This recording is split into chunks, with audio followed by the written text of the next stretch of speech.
Does that work? Good God, man. He said he set the stream up for me. Doesn't freaking work. That works. All right. All right. All right, I'm here. I'm here. Hello. How we doing? Merry Christmas! Hello, everybody. Live on Christmas Eve, Death Spawn. Just me. I sent everybody home. There's no Chris, no Gabe. I'm here alone. I sent everybody home at both locations. So it's just me. You're stuck with me. Yeah, he did stretch the truth when he said it was ready. It was not ready. There's a button that has to be pressed on Chris's desk to get it going that isn't on my screen. So now we're good, right? Now we're good to go. Hello, everybody. Mo, what's going on? Oh, sorry. All right. Mouse over there. Models over here. Guy here. We got quite a bit of work done yesterday. Yeah? There we go. Quite a bit of work done.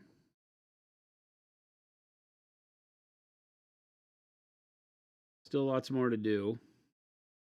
Got to figure out the blade and all of that. All of that.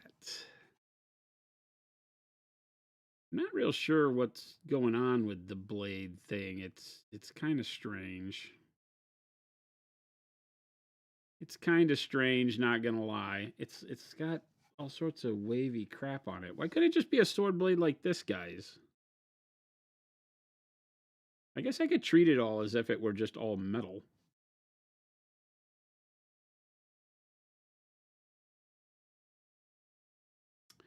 And we got to figure out eyes. I think eyes would be good yellow. And it was all yellow.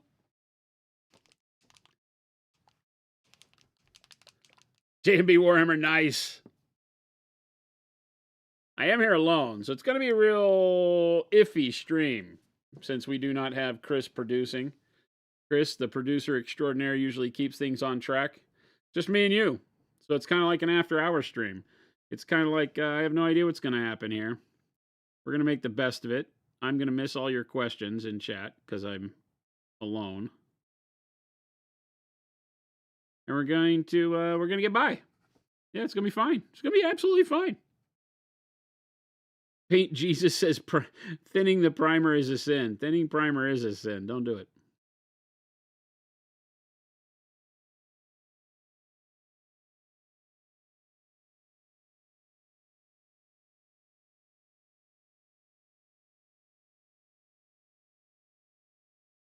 Don't thin the primer.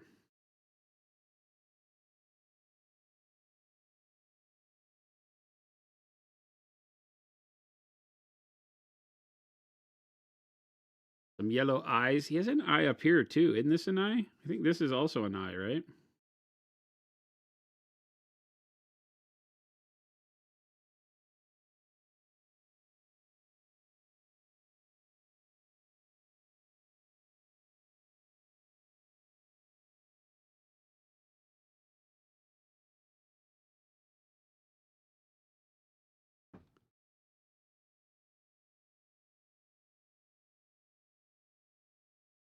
You have to clean your desk off so your cats can actually use their Christmas gift. What the heck did you get your cats?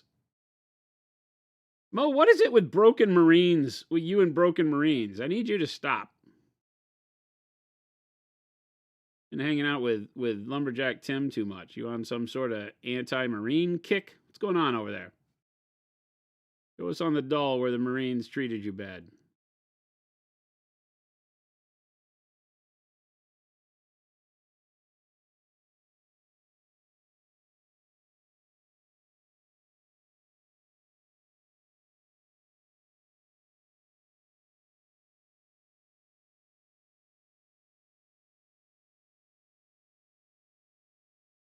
Merry Nerdmiss. Oh, I like that a lot better. Merry Nerdmiss, everyone.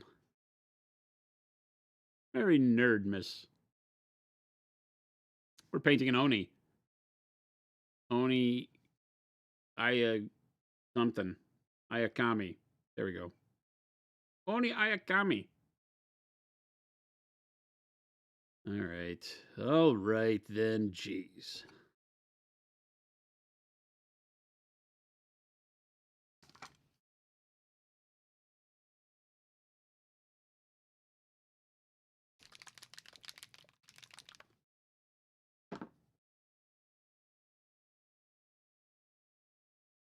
Hope everybody has a lot of good stuff going on. It is Christmas Eve. We're going to stream a little bit. I don't know how long I'll go. It is Christmas Eve, so we may make it the whole time. I may call it short. I've got to go to Best Buy and pick some stuff up before they close tonight. Some of you will be happy to hear that I was able to get all of my streaming equipment for the house figured out.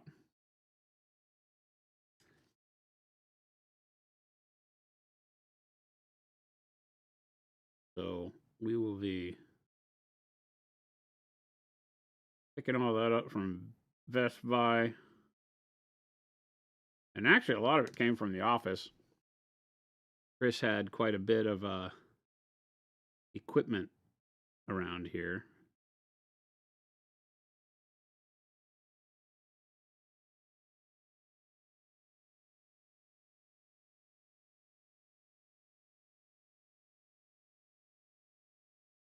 That I was able to steal. Of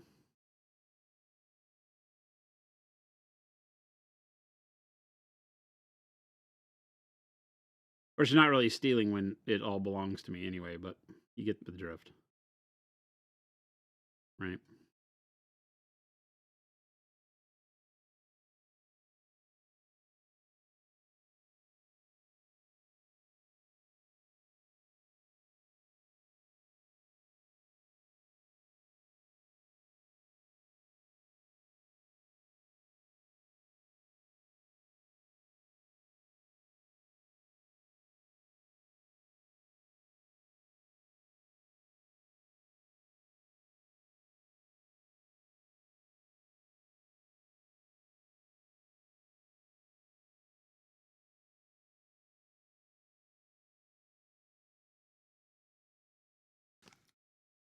Doodly doo.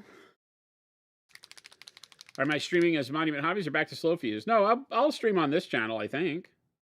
Unless you guys want me to do something different. I don't see why I wouldn't stream on the Monument channel.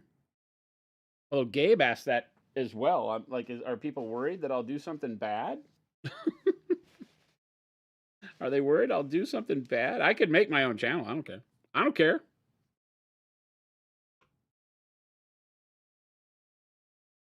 We won't have any followers. So, how does that work?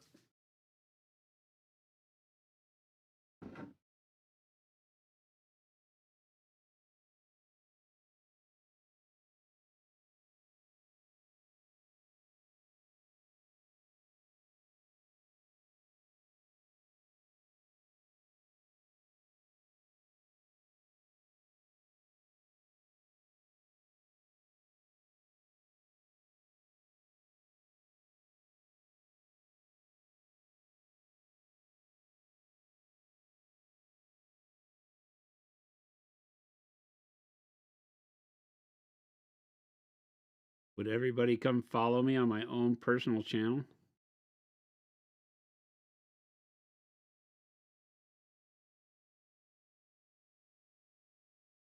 How did a Slow Fuse guy get sponsored by Monument High? They'll sponsor anybody, those guys.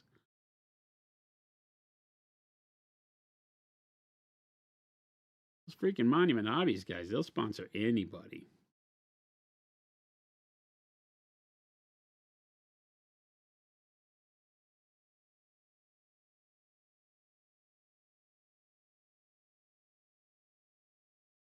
Poor old 50-somethings nerd.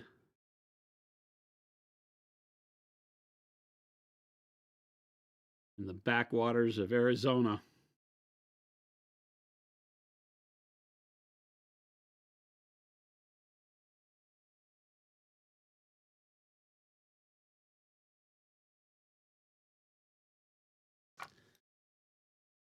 Boop, boop, beep, doop.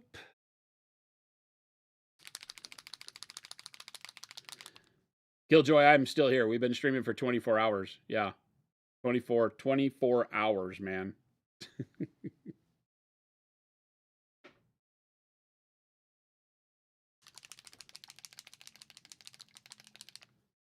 No, my intention was to stream on the Monument Hobbies on this channel, Mo.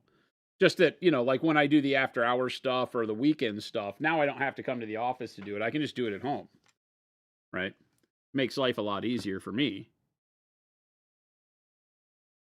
So yeah, I got a computer. We took the face cam that Chris was using as the miniature camera. So that will look different. We'll have to figure all that out and make sure that I can get the lighting and everything right. But I have the lights. So right now it's going to be this weekend. I'll spend time setting up the room. Probably do some test streams if I can get it all up and operational, that is.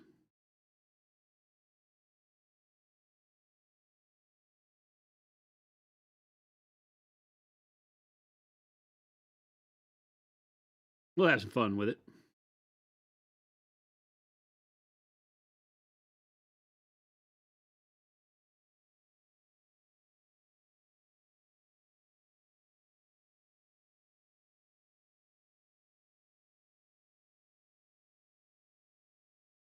I hope everybody's holiday week is going well.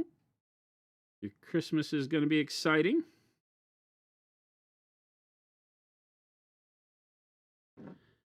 Yeah, I think just a little bit of red on here for some of the what might be just embellishment, or it might be like laces that hold these on. I don't know. I think a little splash of real red. This is burnt red up to pyro red that we'll do here. Just again, little hints. I don't think that the whole armor outlines, like the trim being done in red like they did on the box art, is a good thing, because it, like we talked about yesterday, it's just too invasive to the red skin. Even if the reds aren't the same color, red is a big in your face color when you put it on skin, no matter what you do with it. Desaturated, move it into oranges like I have, or keep it really bright red. It's a lot to deal with. So I think these kind of little things are great. This will allow me a lot of room to play around. If I can do a couple of things like this, I might be able to do like even the like red stitching across down here might be fun. I don't have to get too carried away with it, but there's some neat stuff we could do here.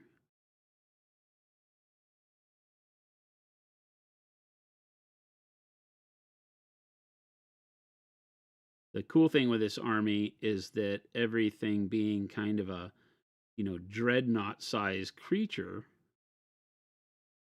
makes it to where you can spend a little bit more effort on detailing on these models. And it'll really stand out. If these were normal sized troops, probably wouldn't really look to this level of detailing, to be honest with you.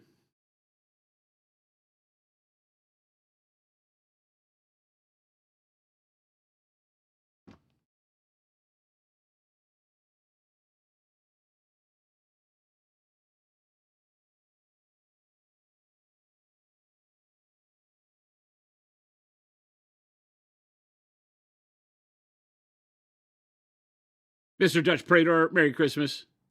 You got Flame on Adept Counter. Nice. Good sets. I had to place a hell of an order today. I got all the paint for my home studio today.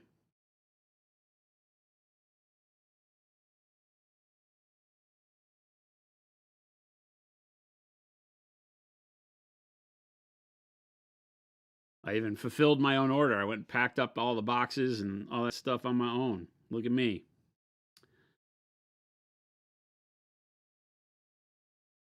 I got a brand new set of paints for the house. Every color we make. It's a lot of paint. A lot of paint.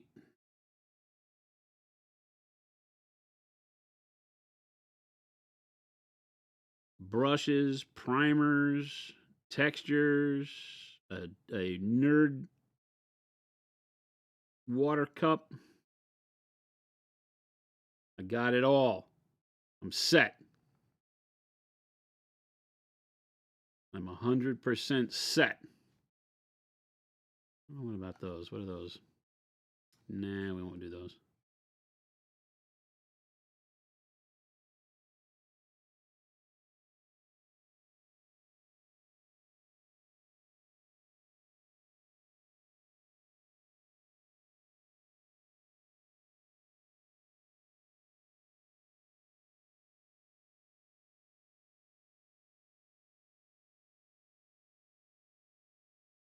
I think I want to do red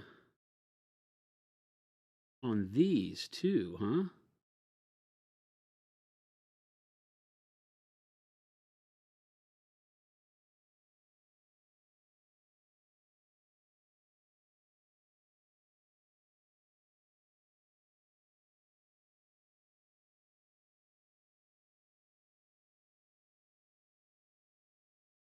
Yeah, I think it's fine. I don't think that overdoes it.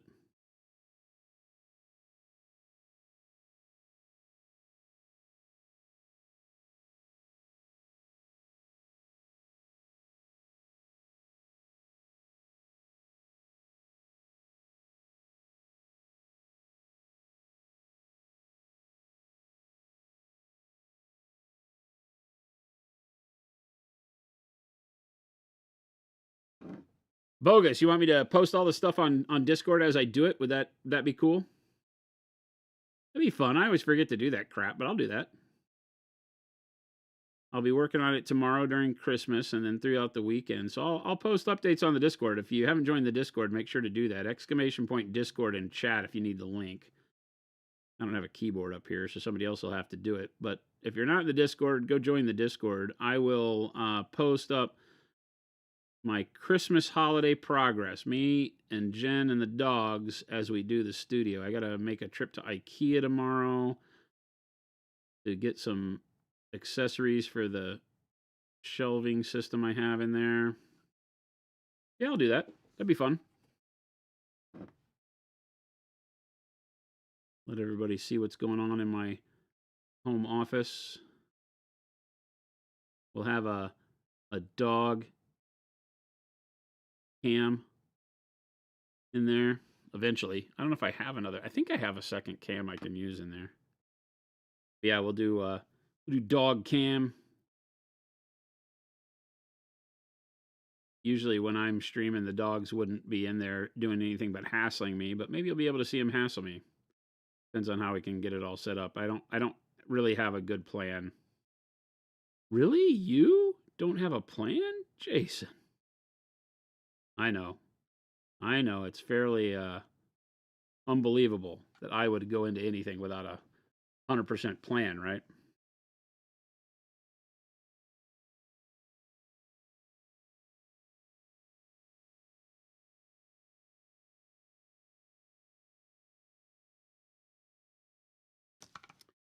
All right.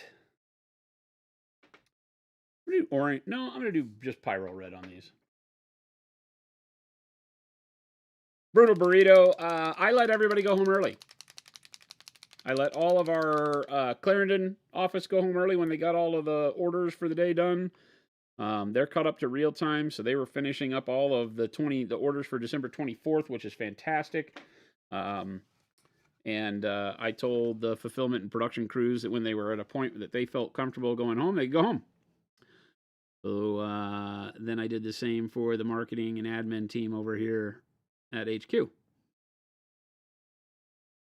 Figured everybody could stand to get a little bit of a head start on their Christmas Eve evening with family and friends, or just solo if that's what they're doing, whatever. Let them start their Christmas. And I'm the only one here. Jen's at home with the dogs. I'm here with you, nerds. Hanging out with my nerd friends on the internet one last time before Christmas. And then I'll go out to Best Buy to get my, I guess that's my Christmas gift, right? We get all the stuff. I got a new computer and some, cables and stuff like that. A couple monitors for the home so that we have a computer to stream from there. And I have my car is all loaded up with paint.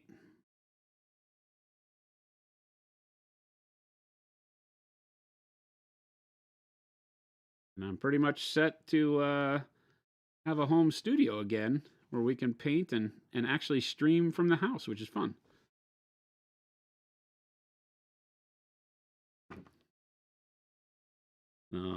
Like I said, I'll commit to posting up progress on the studio on Discord as I go through and do all the stuff this weekend. Got a lot to do. It starts with hanging curtains in the office. I don't have curtains on my window, but I need to put curtains on the window because I'm going to move the desk underneath the window now, and I can't have the bright light ambient stuff coming in from the window behind my monitors for my main PC.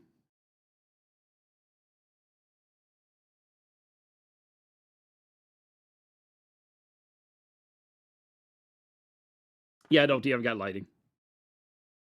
I've got one of the same lights that we have here in the studio with the same hood, and then I've got a LED panel, the photo and video LED panel for the off light, the offhand light. But the main work area light will be the exact same one that I'm painting with here. Camera is different. The camera doesn't have the same $4,000 piece of glass for a lens on it that this one does, so it'll be a little bit different, but it's a very good camera. It's a very good Sony camera.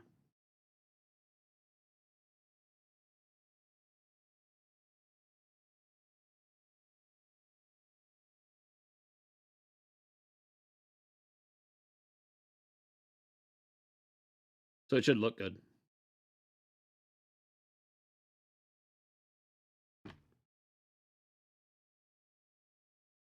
I'll probably have to mess around with the lighting and camera positioning and all that, but I've got some flexible mounts that I can move around hopefully a little bit before I get set up. So like I said, I'll do some test streaming with it before I lock everything down, make sure it's comfortable. I have to have it paint kind of like here. I don't want my position at home to be any different. Otherwise, it'll get me into bad habits for coming on stream here, which we don't want. But right now, it's about the same. The desk isn't as long, so I won't be able to have it'll like chop off here. I think I'm like 4 feet or something. So it's not as long as what I have. I think these desks are like 5 or 6 feet. So my desk at home will only be like 4 foot of length, but I don't need as much because I have the cabinets next to me that'll hold miniatures and stuff. So I'll try to make it cool. Cool, but different. I want it to also just be a good place for me to, when I'm not streaming, to hobby at home. Build models, have fun, do the thing. Oh yeah, I should take some models home too. I mean, I'll have to be out in the car on the weekend anyway, so I can come back here and do that. But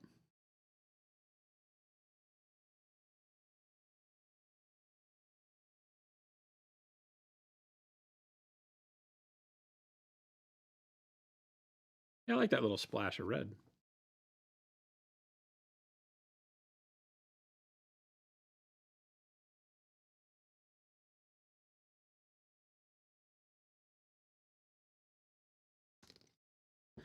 The focus is always off a bit on these guys. It's like focused right here, but I don't paint right there much. I'll try to hold it up higher. Use daylight bulbs in a desk lamp, works pretty well. Yeah, we use, what are these things called? Amaran 100Ds. They're big LED freaking lights. We have un, deux, trois, and then a big floodlight in here. We have a lot more light here. Plump Crunchy says, what's your favorite color? The one I'm painting with. My favorite color is always the one I'm using at the time. No lie. I don't have a favorite color, really. I just don't. Not something I don't think in terms of favorite color, believe it or not. For me, it legitimately is the color I'm using is my favorite color at the time. Tadpole, what's in? Oh, is that a joke? Is that a joke? Because we just talked about lights, so now it's in lightning. That's pretty bad. That's pretty bad. Not gonna lie, it's pretty bad. I don't like the arch lamps. They tend to get in my way the couple of times that I've been around them. But the idea of them is really cool, for sure.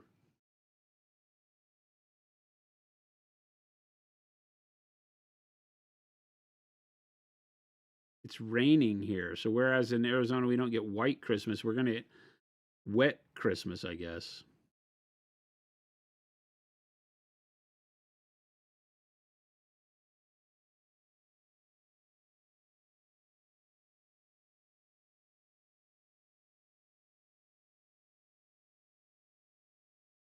Thought we were done with the wet and the rain. We got some weather moving through and it's outside raining right now.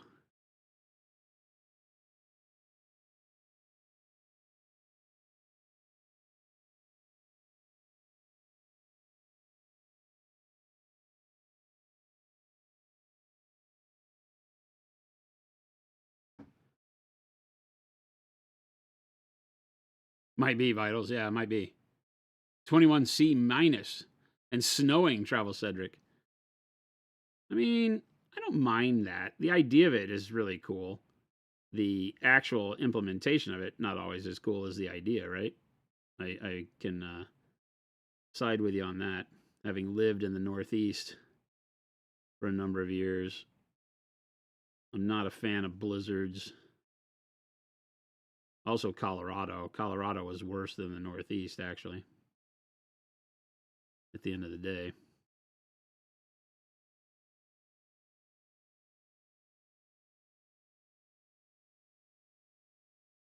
Here's some black toenails, black fingernails. I feel like demons have black. Should probably have black teeth too, but contrast on the teeth is better than the black, I think.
'68 in Wilmington.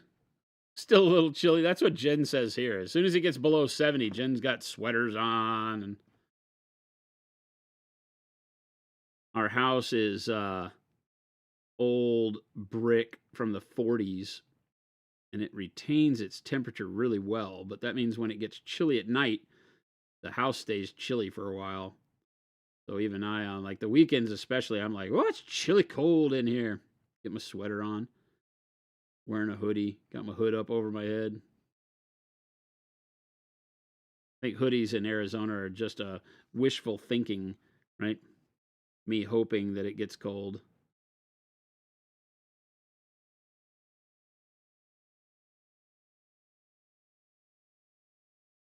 My mom's coming down next month. Hopefully, we can get her on stream one day.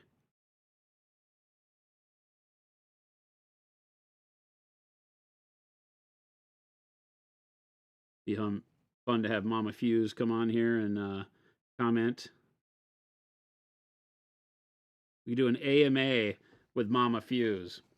She could answer questions that people have. See if I'm brave enough to let that happen.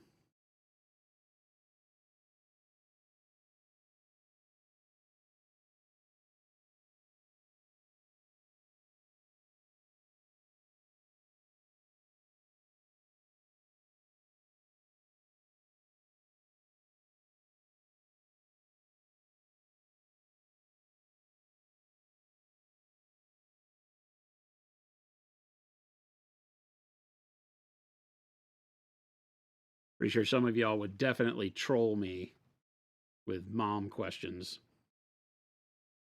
Brent, you're wearing your hoodie and a knit cap. Did I eat my veggies? No. No. Do homes in Arizona even have a furnace? Yeah. Well, I mean, you know, central heat and air.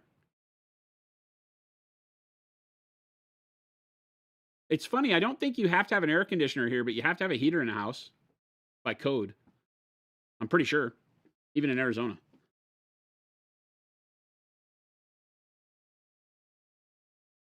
But I don't think you have to have like an air conditioner by any kind of, you know, rule or law or anything like that.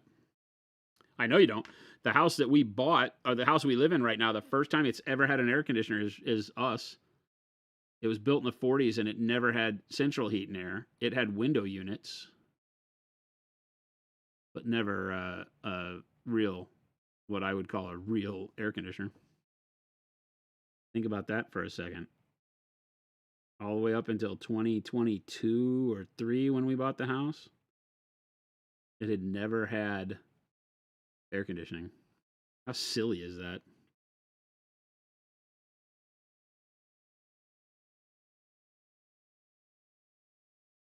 Yeah, exactly, Mo.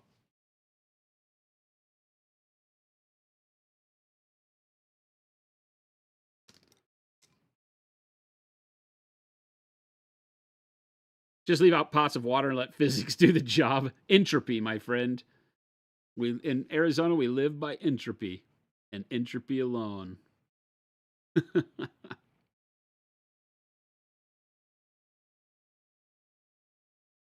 I am liking this.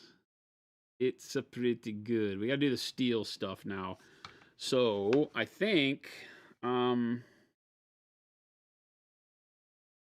mean, I don't know why we don't just do the blue black and the white blue again.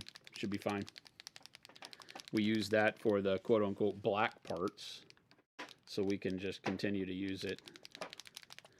The same combo works a fine. To just do steel. We'll just take the steel parts brighter. So again, you can do black by doing, you know, a black base and then something like blue black and white blue mixed together. You just don't go very bright with them, and you get the black armor because they become that kind of grayish, but they keep some blue to it. And then what we'll do for all of the bits that I want to be shinier, the chain and the hooks and maybe the teeth on the belly and some of the other links and stuff, we'll just take them up brighter. The swad. Swad.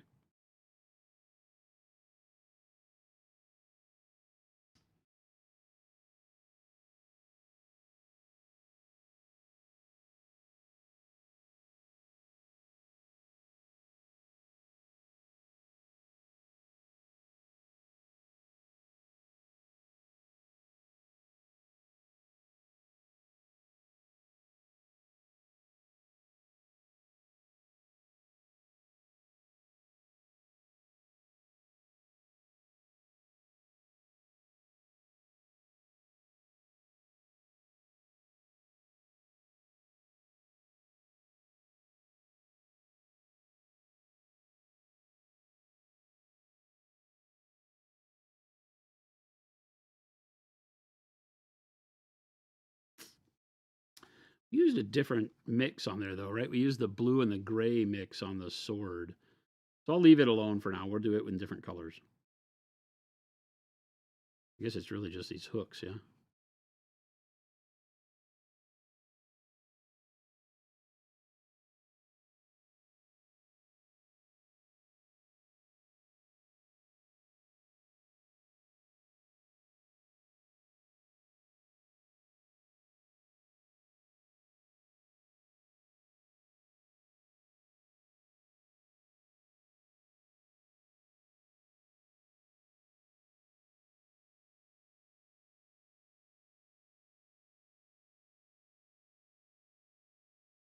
go in and catch all the hard edges with a quick highlight.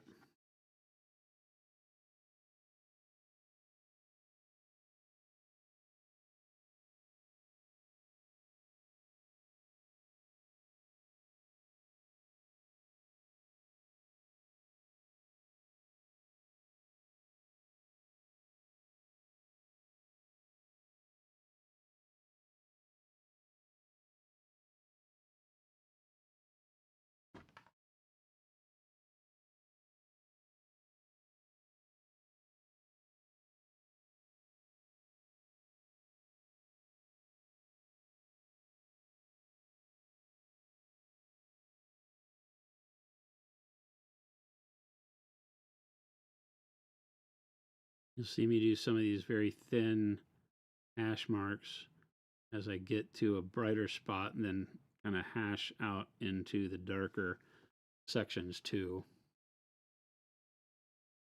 Sets up for a little bit of the shine look.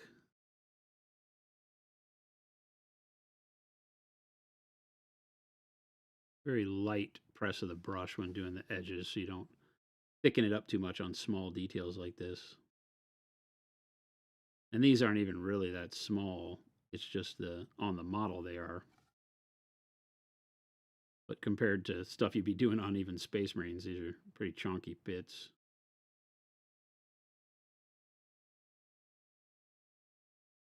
Again, just very light, quick hash lines here that I start to do closer and closer to get a bright area and then further and further apart as we get away from where I want it to be brightest.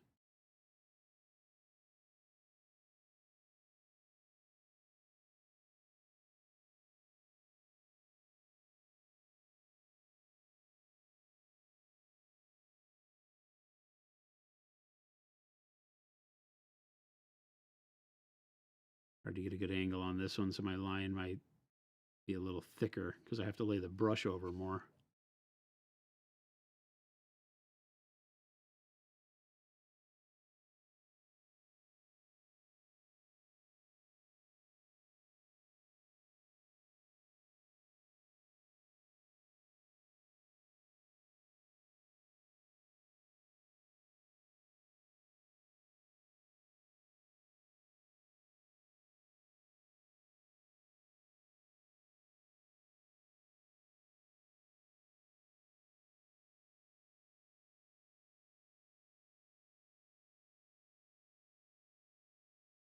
Like always, gang, I apologize when I'm here alone. My ability to answer questions is very much lessened. We'll treat this as a special holiday show. Fun paint win time, as Chris would say, without the serious business. I mean, we know painting's always serious business, but you get it.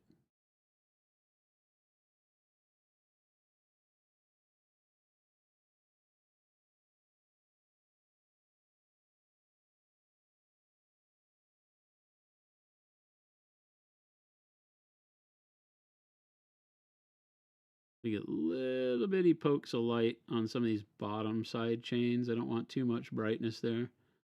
A little. Make sure, because as you keep brightening the rest of the parts of the chain, you don't have anything on those links, they stop existing.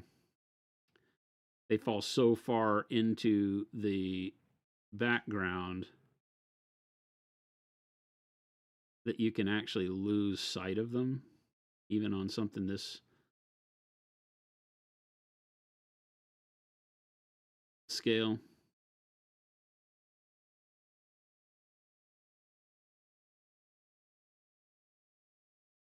That works a lot better. Now the chain is fully there. Just by getting a little dot of brightness on the bottom parts too works.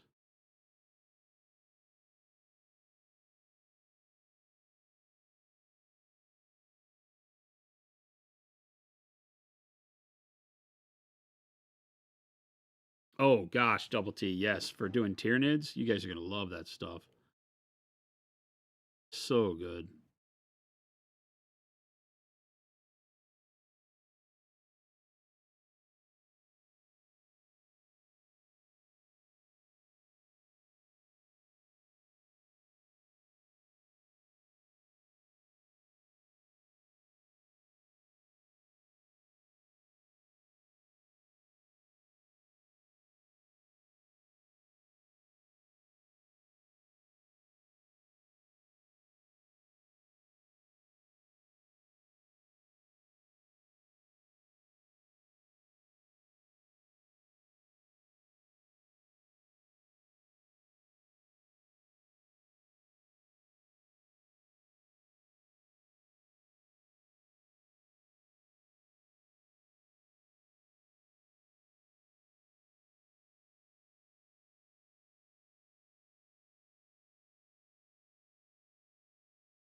Let me just go to white blue. Any books you'd recommend for learning more, Bald Man? Art books, just in general, I think are your best step. I don't like any of the miniature books. It's not that they don't have good information in them, they just don't display it mostly in a way that really helps people that don't already know the information. Um, so I don't know any miniature specific books I recommend for actual learning. There's some really cool stuff like the Art of books by Dave Taylor that are really neat miniature art, like, coffee table books, and that can be good inspiration by showing you what other artists create, but they're not meant to be learning books, really. Dave might argue with me, but I would say they're not learning books. They might have sections in there where people talk about their influences and ways they like to think about their painting, but for step by step, we're a industry devoid of anything really good and content book format wise. But general art books, light and color, we talked about.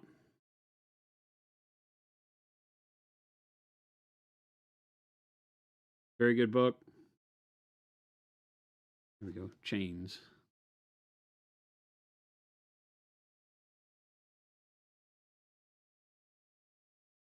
Now we'll just do the bright side edge with the highlight and let that run off into the darker gray edge now that looked very bright until we drop white blue on top of it, and then everything goes into the midtones very quickly.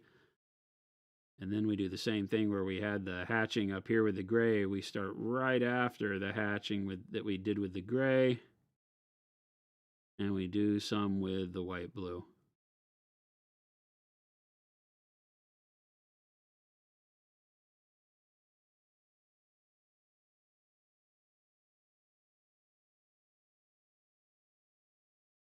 Yeah, Frazetta's great coffee table books too. It's just stuff that's inspirational, I think, is great.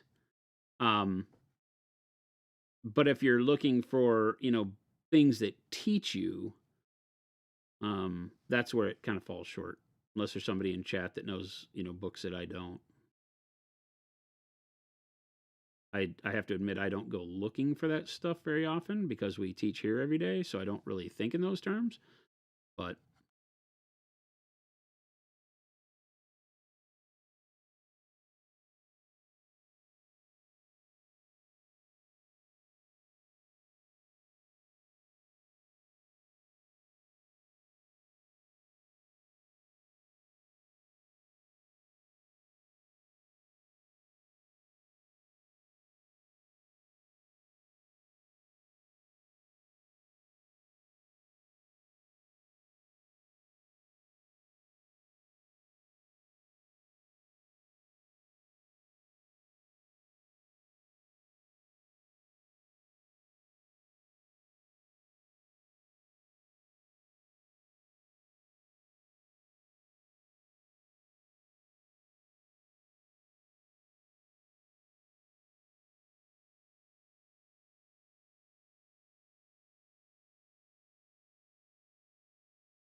yeah, Angel's books don't really teach you very well, though. I'm just going to say it. They have steps, and they are like I said. I think they're interesting to have.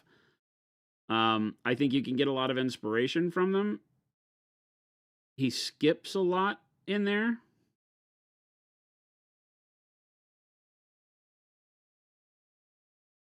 So some of the things feel a lot like just finish the damn owl, right? They require you to have a lot of precursor knowledge of airbrushing. So they're good books. Don't get me wrong. Angel does a fantastic job of putting information together. It just expects you to know more than I think most people that want to pick up that book know.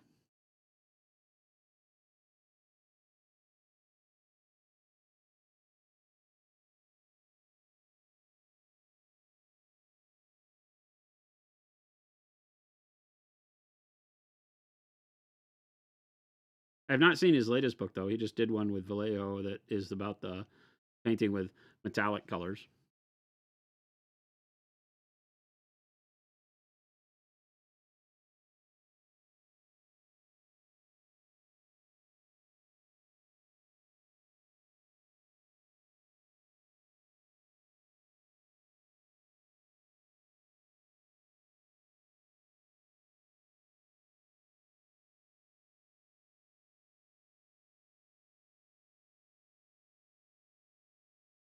Would I be an angel and write them down? I don't. The chat's a better resource for that stuff than I am. Uh, right, Light and Color we talk about around here a lot. It's a good book. Hogarth's Dynamic Anatomy is a great book. It is for 2D penciling and drawing of anatomy, but it gives you really really good references on how the human body looks and shadows as it moves, which goes directly in line with what we do as miniature painters, because we are always working with elements where things like this dynamic poses on miniatures. And so dynamic anatomy takes it into that world where you start looking at the human body. Now, like I said, they are books that are meant to teach you how to draw. They're figure drawing books. So, but if you can look beyond that, unless you also want to learn how to draw, the human figure in motion, which is always great. But what it does is, as you look through there, he talks about shading and light on the human figure as it moves. And of course, that translates directly into how we paint. And so those books are great. I do not know if they have published those in forever, though. So it may be that you do not find those books published. The last time I looked, it was not a up-to-date publish of the Dynamic Anatomy book. So it might be something more modern that has taken its place.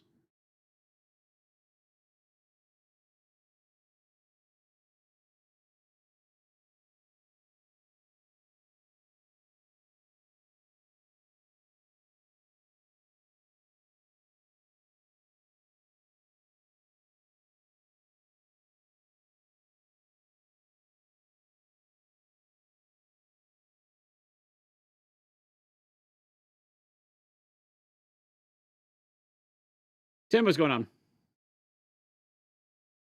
The Necronomicon.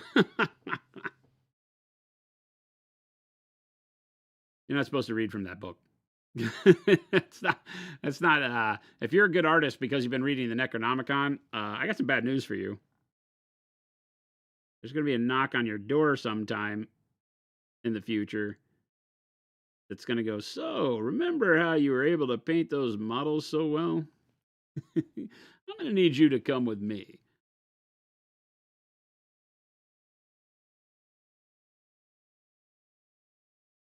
Introduce you to my nice buddy Beelzebub.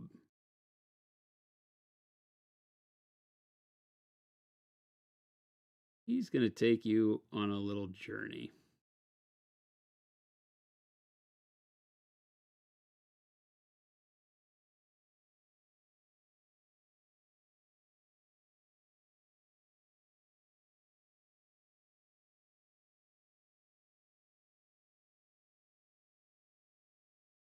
A very slimy knock on the door. Yeah, it could be, right?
Yeah, KC, exactly. Because we talk about it. Yeah, definitely. Musa, thank you. Merry Christmas to all of you guys and gals, too. Hopefully, no matter where you are in the world, you're enjoying the holidays, whichever holiday you tend to celebrate, or if you celebrate no holidays at all this time of year, I hope you have a wonderful this time of year anyway. I just hope you're enjoying your life. Maybe you're getting some time off for the holidays. If you are, I hope you are spending it the way you want to spend it, whether that be with friends and family, or alone, or with your pets. Jen and I plan to spend ours with the pets.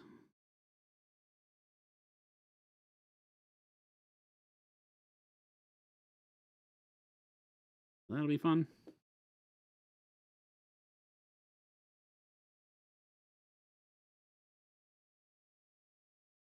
I will be building my home studio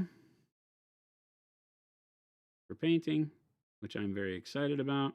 I haven't been excited about the prospect of painting from home uh, since we started this stream 10 years ago. I'm going to be real honest with you. When I decided to switch from streaming video games to streaming painting, that is coming up on 10 years ago, that's the last time I was excited to even think about doing anything at the house with regards to this.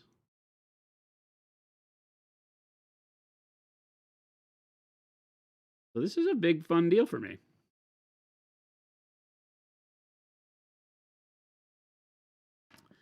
You got a little aberrant brushstroke. You can see it there.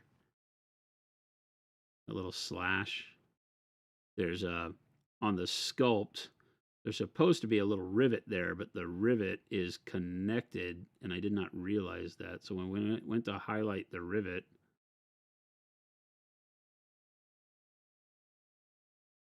it touches the little ring. I'll just hit it with a little bit of black to divide it up again and get it back to where it has the illusion of the shape I thought it was, even though it isn't that shape. Like that. Fixed.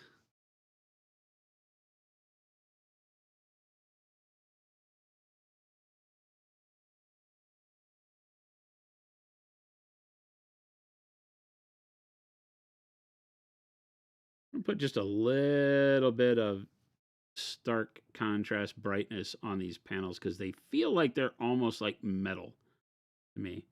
They may not be. They may be just like the other stuff and just be like hardened leather. They feel like just a little bit of this goes a long way.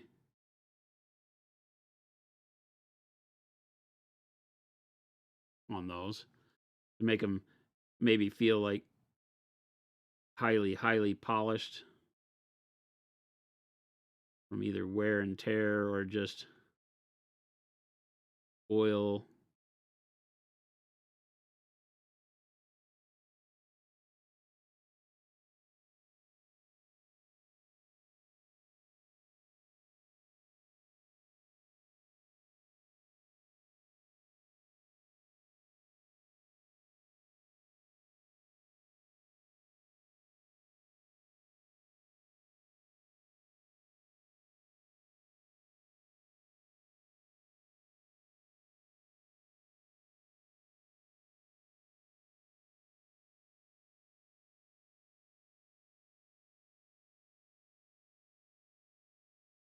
Instantaneously makes it feel like metal from the kind of gray of the armor. I don't know if it needs to be that way, but I like it. So we're doing it.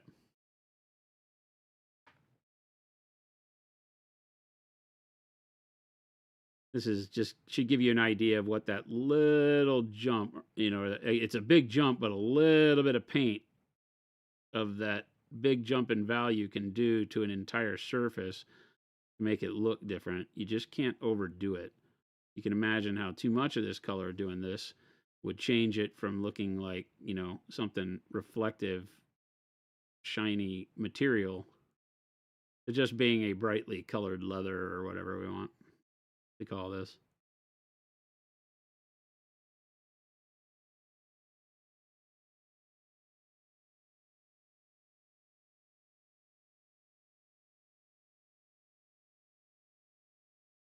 like that.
You can see how little color I'm putting in these areas, right? It's barely a brush tip dot, but just enough to bring out the edge of those little plates that are on there. So you get the feel of separation. It doesn't just become part of the backdrop. You know, whenever we're painting things in this kind of near monochromatic way, we just want to make sure we pick things off of the back, let you know they're there. Try not to get too carried away, but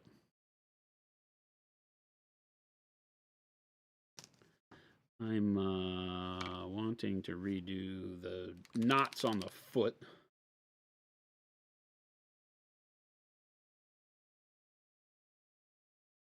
So peaceful without Chris. It's very quiet, and I apologize. Chris is the one that drives the content. So the content is boring with me, I know. I'm just sitting here painting. So that's what you get. You get me and paint. So it can it's our zen moment when Chris is gone. But it's also not as interactive, and I apologize for that. We love that about the show. But I really felt like it was fair to let Chris have his chance to go home early too. The whole squad was going home early, and for as much crap as we give Chris, he really does lay it all out there for the show and the company in general. You know, it was whenever I'm like, you know, let everybody go home except Chris because Chris has to do the show. That always feels kind of chumpy. So I'm very happy that he decided to go home. And we will suffer, but we will be better for it.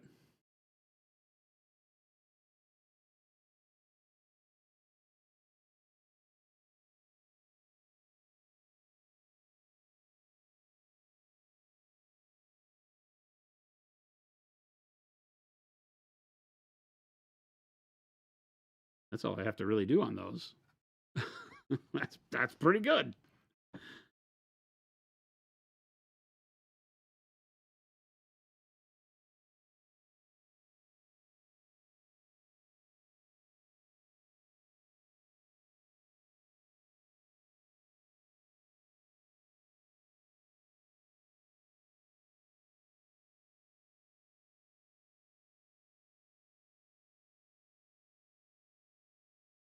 And no free pub for Chris. What the heck? He'd be so mad right now. What world are we doing giving Chris free pub?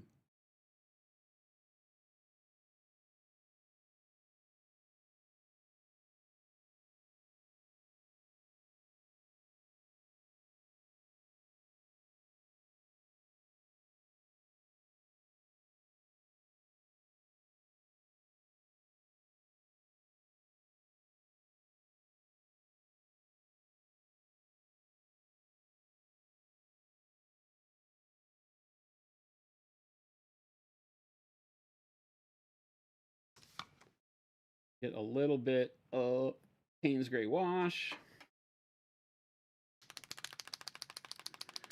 Chris has earned a little bit of his niceness for a month, so he can't be all that bad, right? Pablo, appreciate the team coming out to TwitchCon. Oh, it was a lot of fun. I was really bummed I couldn't be there. We had a sequence of unfortunate events with sickness and people being out. And so we had to, at the last minute, kind of restructure who went where.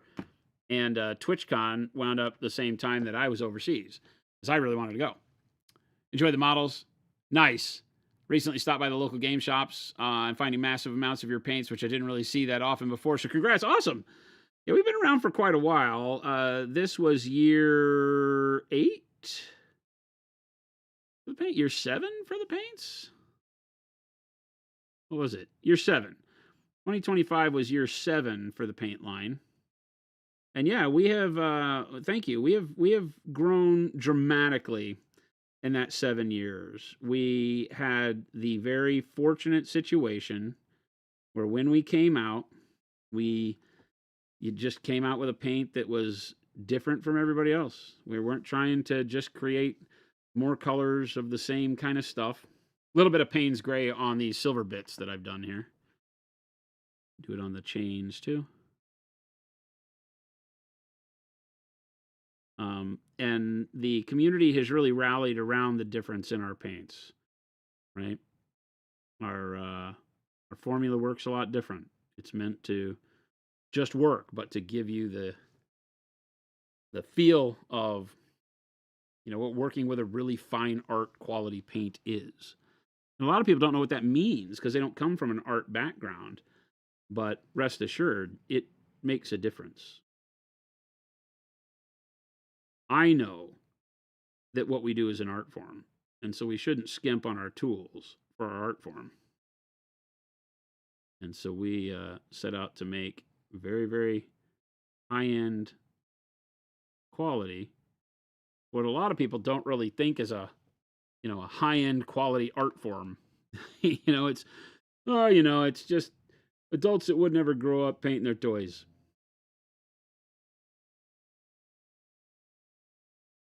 There's a lot of that that's true, but that doesn't mean we deserve any less. So the Payne's Gray will darken my highlights, and then I'll just go back right after the Payne's Gray is on there and do some of the white blue again to bring back that really bright contrast, but in an even smaller spot. And so now we get kind of shiny, polished steel feel on the hooks. Same thing up here on some of these links on the chain. Not all of them.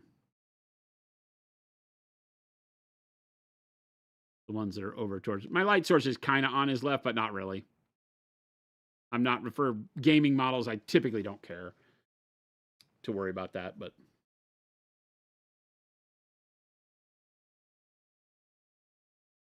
He's doing pretty good.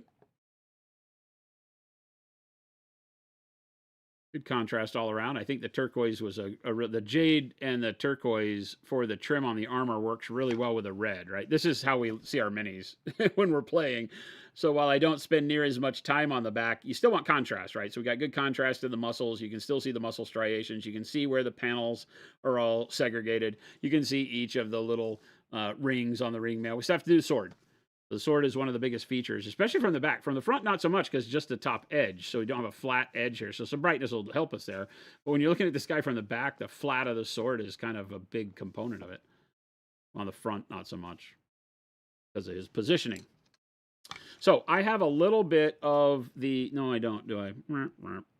I was going to say I have a little bit of the gray and blue we mixed for the sword, but I don't. It dried up, so we'll throw that away.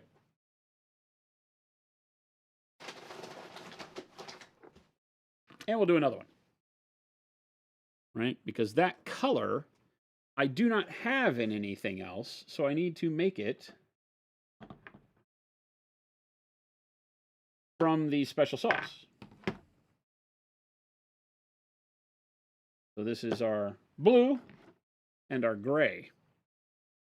The gray is a graphite gray. If you post a photo of your mini on ChatGPT, it will give you feedback and suggestion. It's actually not bad. Do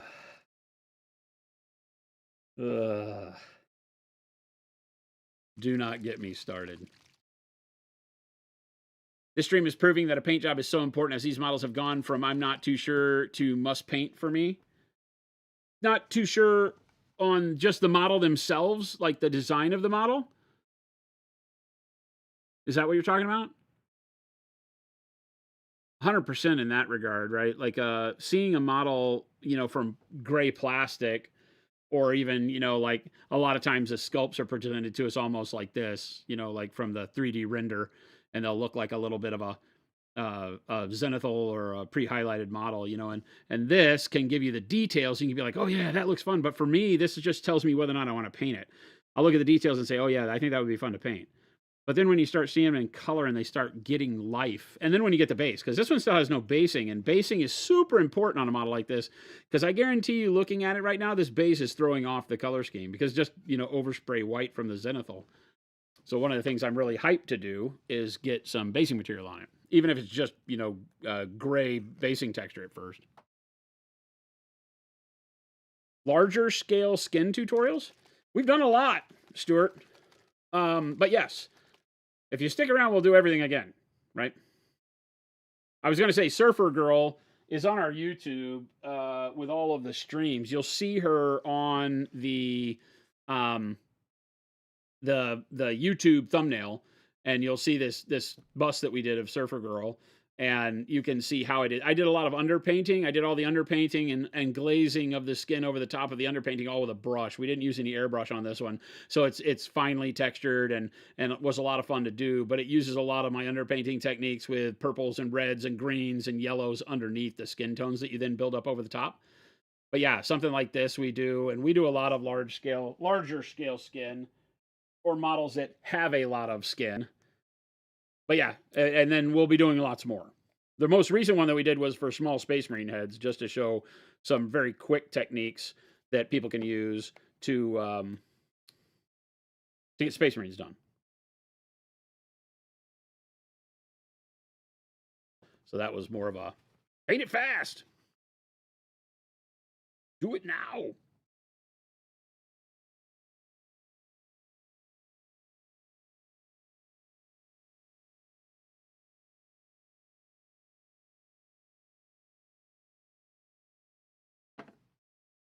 Maybe some male skin?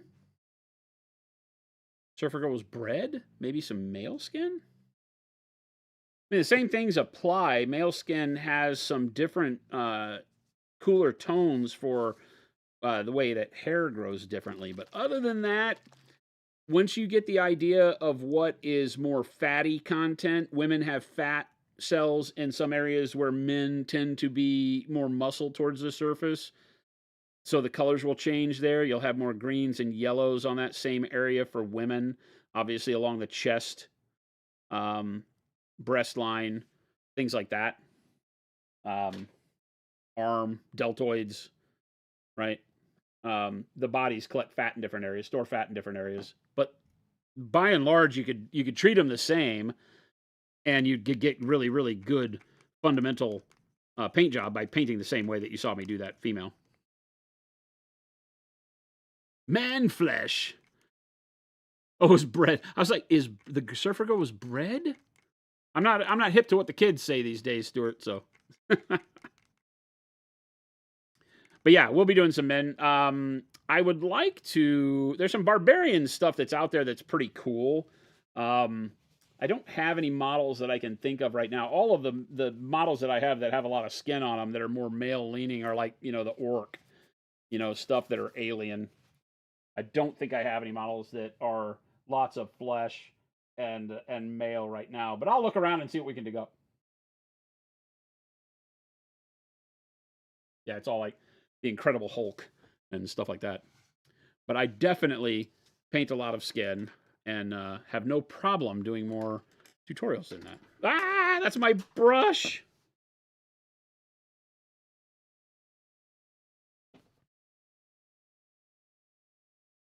I did not treat that brush very well. You got any tips to make rough steel texture? Physical texture? Or painting it? Stippling does a good job of making cast surfaces, right? Weathering and dry brushing tends to do a very similar job, but it won't make it look like cast metal, right?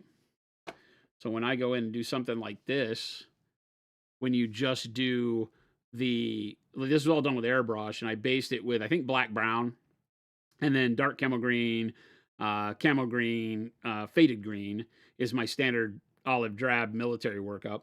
And you just use the airbrush to layer it up to where you leave the brown and the recesses are at the bottom of the panels, and then brighter and brighter and brighter as you get to, and then edge highlighting or dry brushing will give you a rough metal. And then I use a sponge, or a very fine piece of foam to do scritches. You just kind of dip it in black brown paint and then wipe it all off, and then just kind of tap it, and you get the little scratches on there.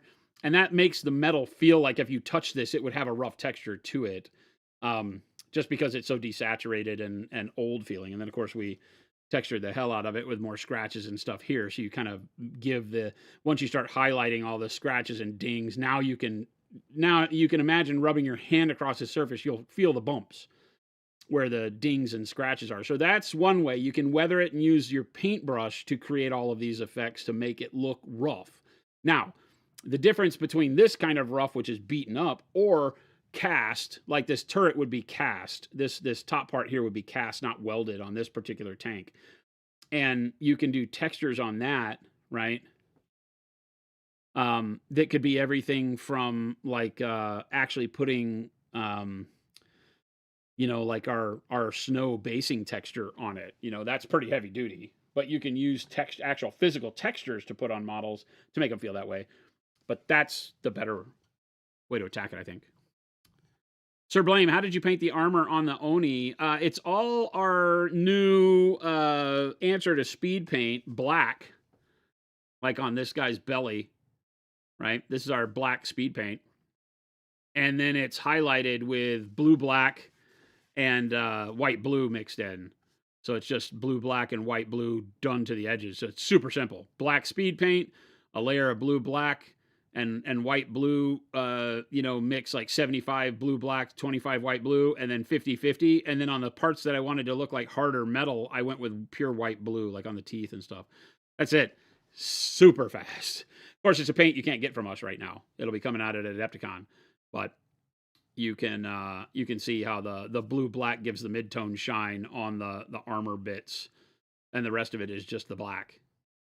You can do the same thing with coal black as a base, blue black over that, and then start mixing the white blue into the blue black as you go up. It would be very similar. This just got us started because the way the speed paint works like this is you get a lot of the areas, like you can see here kind of on the cheek and the side of the nose, that already have the blue black feel to them, because our special sauce black is already a tint of blue.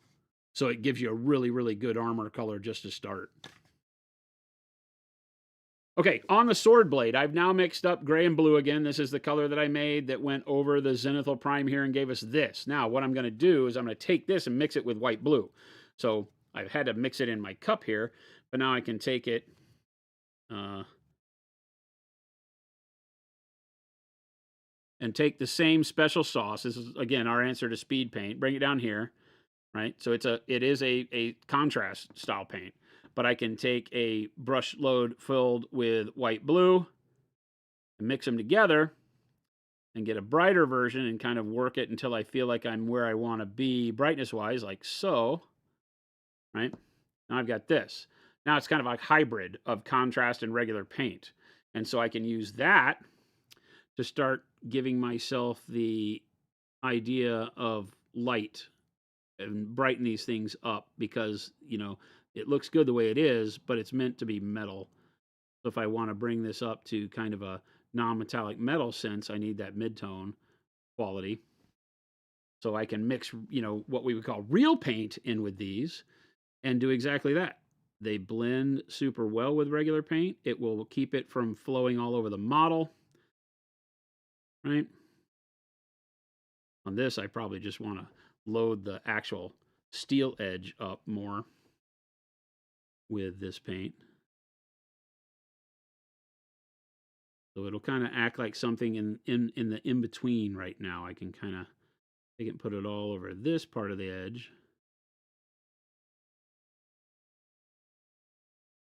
And it will still adopt some of the value underneath it.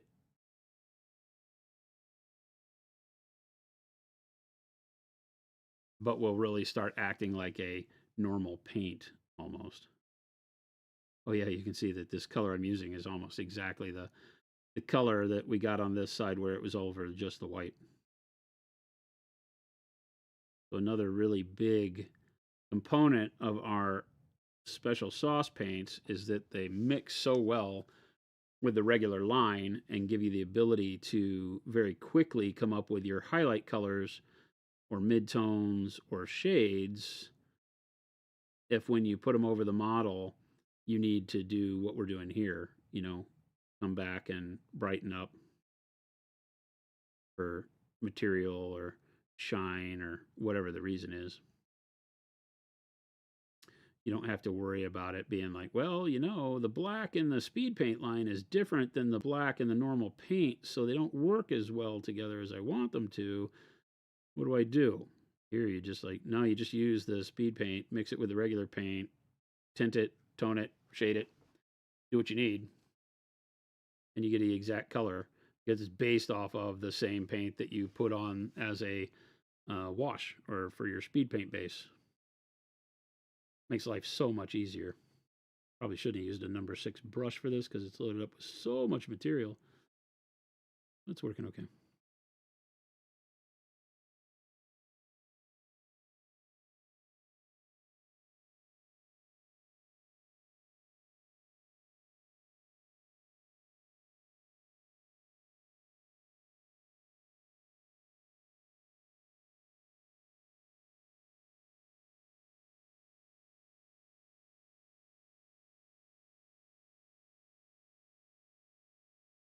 You see how just by adding a little bit of the white blue, which is a standard opaque paint, you get much more opacity when using this.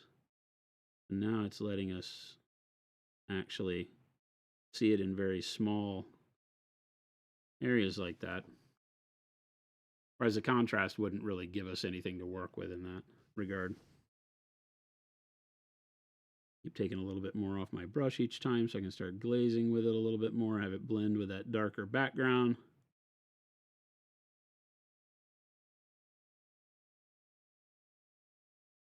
Not the right brush for this, but we'll make it work. It's what I got.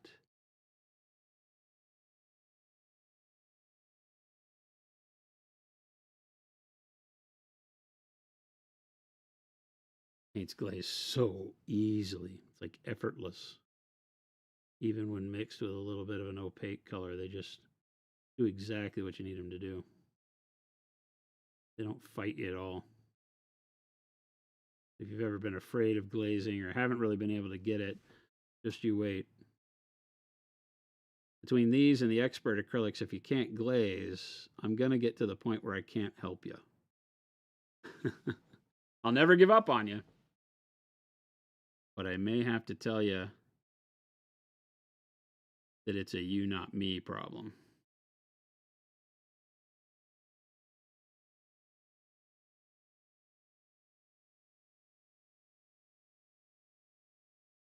And there we go. Now we've got the feel of the darkness blending in very well with the brightness on that blade, but the same exact color that we had from just doing the normal speed paint coat.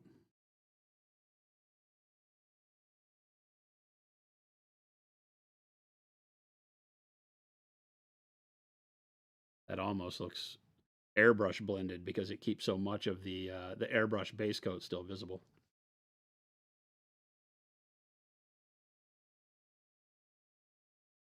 Panic Bomb, yeah, exactly. 48 in the set, yep. Sorry, I'll go back up and answer some questions real quick. I'm horrible about this when there's no Chris. Oh my God. One of the models I have is a trail of smoke coming from a grenade. Oh yeah, it's awesome. When you're painting smoke, remember that the bright color is where the shadows would be, and the shadows are where the bright color would be. Right? You have a really deep knowledge of materials. Does that come from scale modeling or life experience, former jobs, or a combo? A combo, Jay Matthias. I think, right? And Mew says, will the Europe store have those paints on release? We don't know yet. We're going to release at Adepticon a 12 color set of the what we're in-house calling special sauce right now. It's not the name. There'll be 12 colors released at Adepticon with an additional 12 colors to show you from set 2, but the set 2 won't be available, so just the initial 12. My plan would be to have enough to send some to Europe at that point. I can't promise that. It all depends on production timing between now, between January 5th when we come back to production, because we're off for the holidays, and the end of March when Adepticon starts. That seems like a long time. 3 months, that's plenty. In production terms, that's not very long. That's like overnight. So we'll see. But my goal is that at Adepticon, we do the pre-release, and then within a month or 2 months, like 30 to 60 days later, we have the street date where everybody can buy them. At which point, then they would be in Europe. And they will come in a set, yep, as well as individuals. And yes, Jason XG, you are hearing correctly. Our answer to contrast and speed paint type paints, the pro-acryl version of those. They're not the same, but they do the same thing. That might not make sense to you, but you'll know when you try them what I mean. But Jay Matthias, my material knowledge comes from really, I say paying attention, right? Because I have worked with wood, metal, fabric, in all types. I've built motorcycle frames and sheet metal forms like gas tanks, oil tanks. I've bent metal and moved metal and worked with metal in all sorts of ways. Same with wood, bent wood, burned wood, cut wood, nailed wood, all of that kind of stuff. Fabric, not in as many ways, but of course you wear fabric and you touch fabric all the time. Fabric's very tactile, right? It's a very like touchy-feely thing. The difference between silk and being able to between your fingers and wool, not doing that, right? So paying attention to that kind of stuff my whole life has kind of brought it all together. And you start looking when it comes to painting. I look at, my mind works very analytically in that regard. Painting, I think for my model building and painting for me has been the creative release that my analytical mind doesn't find in my normal day. Numbers and logic and math and all that stuff that goes on in my head all day long has this release, and that release has either been sports, but sports is very mathematical, but that was the tension release, and then art, which is the creative release. And so, but in my art, I still look at it, how do I make this look like I know it's supposed to look, but then add my own spin on it? And so it's where I go back and I tell you that it's always great to be able to understand the rules of laws of the universe and be able to implement them so that then you can twist them to your needs in a creative sense. So if you want to paint cartoon figures or whatever you want, always good to know human anatomy if you're going to paint human cartoon figures, because your cartoon figures will be rooted in some sort of reality that will make them more recognizable and more pleasurable to view for people that, you know, don't know how to draw. Same with paint. We're trying to always recreate the semblance of light on a piece of plastic is what we're doing as painters. And so if you can kind of look around the world and see how light plays on different materials, that's where my brain goes. You know, what makes matte paint matte, right? Well, it's because it has a rough texture at the microscopic level is what makes it matte. Because what it does is when light hits it, it obscures the light by bouncing it off in a million different directions, as opposed to polishing, which makes the light hit and angle of incident, angle of reflection are matching like they're supposed to when it's a flat surface, right? It hits and can bounce right back with all its diminished intensity. Whereas a matte surface is a very rough microscopic texture, so when light hits it, it diffuses across the surface because there's lots of little pyramids and cracks and crevices on a matte surface that the light hits and bounces off in directions that don't make it hit your eye again, so you don't get that reflection. So when you know that, and you know that there's that, oh, well, then I can paint the texture rough and not have to go as bright. And then you can do rough metal versus shiny metal, now that you know that. And then, you know, dull cloth versus shiny cloth. And so it starts to just become part of what you do when you understand reflection and light on surfaces. So I always tell people value and volume are what leads you to the promised land when painting. And the way you get there to understanding value and volume is how does light bounce off of surfaces? What causes it to bounce off of surfaces in different ways? There you go. Now you know. Now finish the damn owl. Now just finish the damn owl. Okay, so this time, less of the special sauce and more of the white blue. So now I'm here. And this is where we start going in with like edge details on the blade. Even though the blade is very blunt because of the way the plastic is shaped, we still just, treat it as if it's a sharp edge.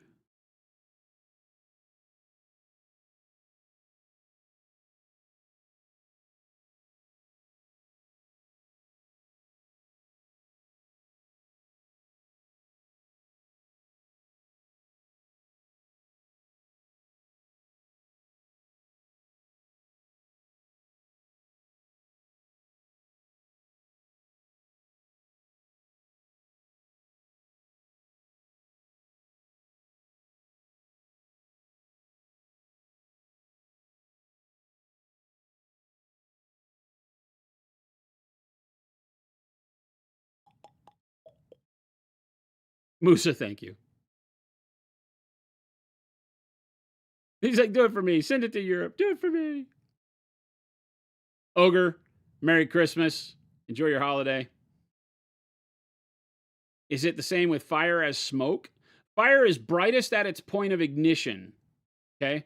So where the source of the flame comes from is generally the brightest part. Now you could get into the fact that the little flame that is created at the inset of the body of your fire or whatever, that it's the point of that small flame that is the brightest. But I just say when we're painting, you just paint the point of ignition. Wherever the heat comes from is the brightest, and then you start building out. Smoke is three-dimensional. Flame, you almost paint like a 2D surface. Some of the models have flame all over the place, like it looks like a bush, and so yeah, you have to get down into the inner crevices to make those bright and then darker on the outside. Smoke is weird because smoke wants to be, you paint the whole thing bright, and then you go mid-tone, and then you go dark, right? You just literally paint smoke the exact opposite that you would paint it if it was wood. Where wood you would paint dark brown, mid brown, light brown. Smoke, you just do light brown, mid brown, dark brown, right? And cover it all up because the smoke is going to be the darkest where the most of it is. And so where you see the most smoke is at the thickest spot, the outside, right? Prevents the light from getting into it. So it's just a different way of having to look at a material. If you paint smoke with it being dark and then mid-tone and then light like you do normal, it just looks like I don't know, a cotton ball or some other material entirely.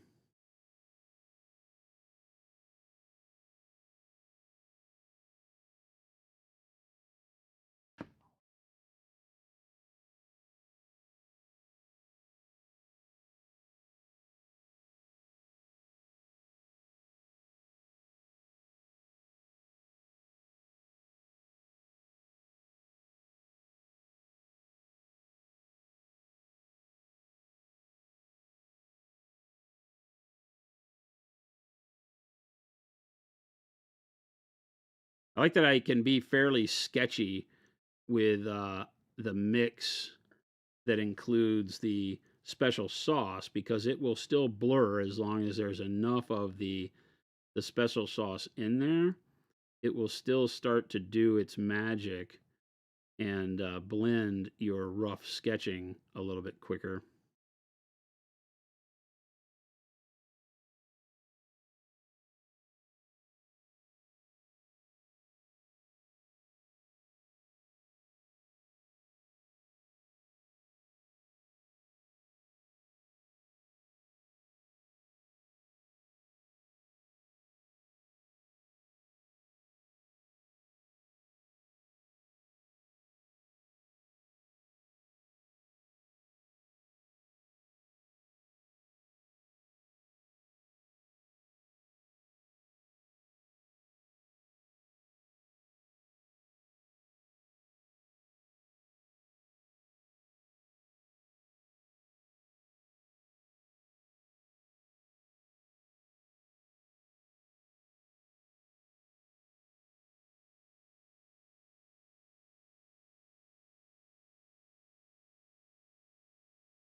Yeah, washes and contrast and speed paints when doing flame works great. Our transparent paints work great for that.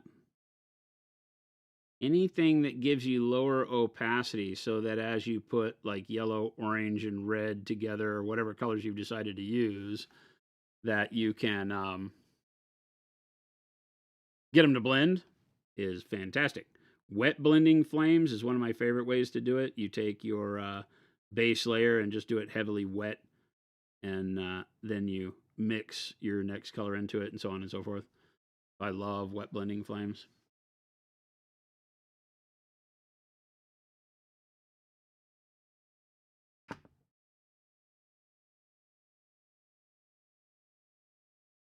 Oh, that's not good. I can have some. There we go.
Like shark gills on the side. I'm not real sure what's going on with this sword, but whatever.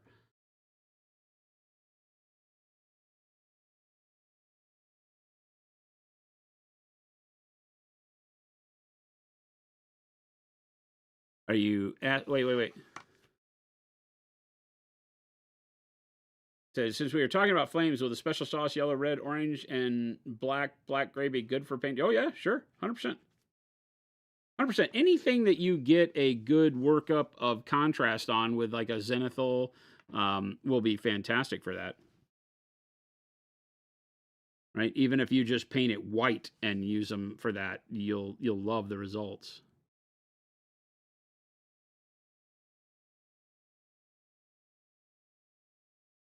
We'll be doing some flames on well, I don't know if any of the Uroni have fire, but a lot of the I've been using these to paint a lot of the models for Conquest that I have, and will continue to do so. And so a lot of the dwarves have got a lot of fire involved on them, and so we'll be using it to paint fire. I don't know when I'll be doing those models. And then the sorcerer kings have a lot of fire, and so I'll be using it to do them as well. So you'll see me use them for a lot of fire in the coming months.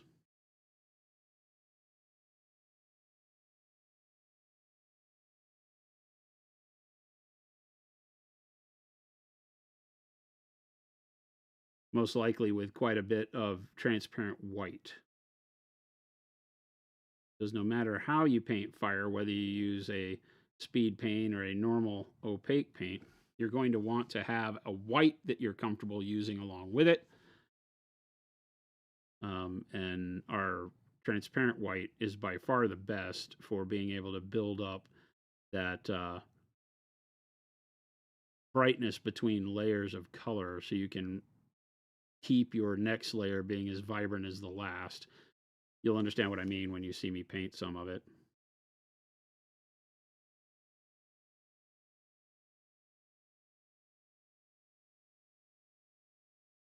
All right, I think now white, blue.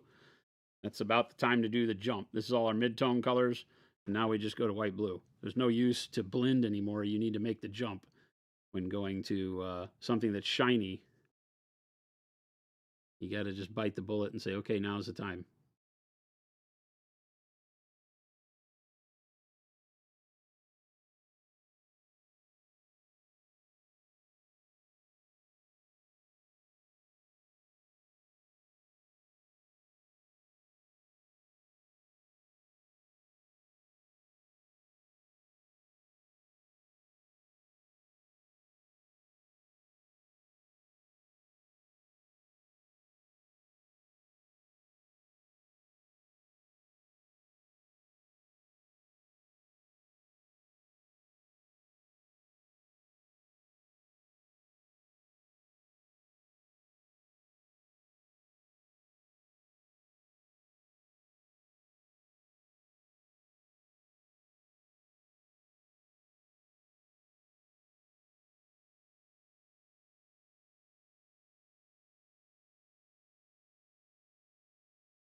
Very soft with the brush here.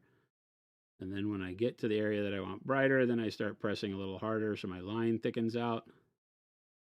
Up around here. Very light down there so the line stays thin. And then build it up.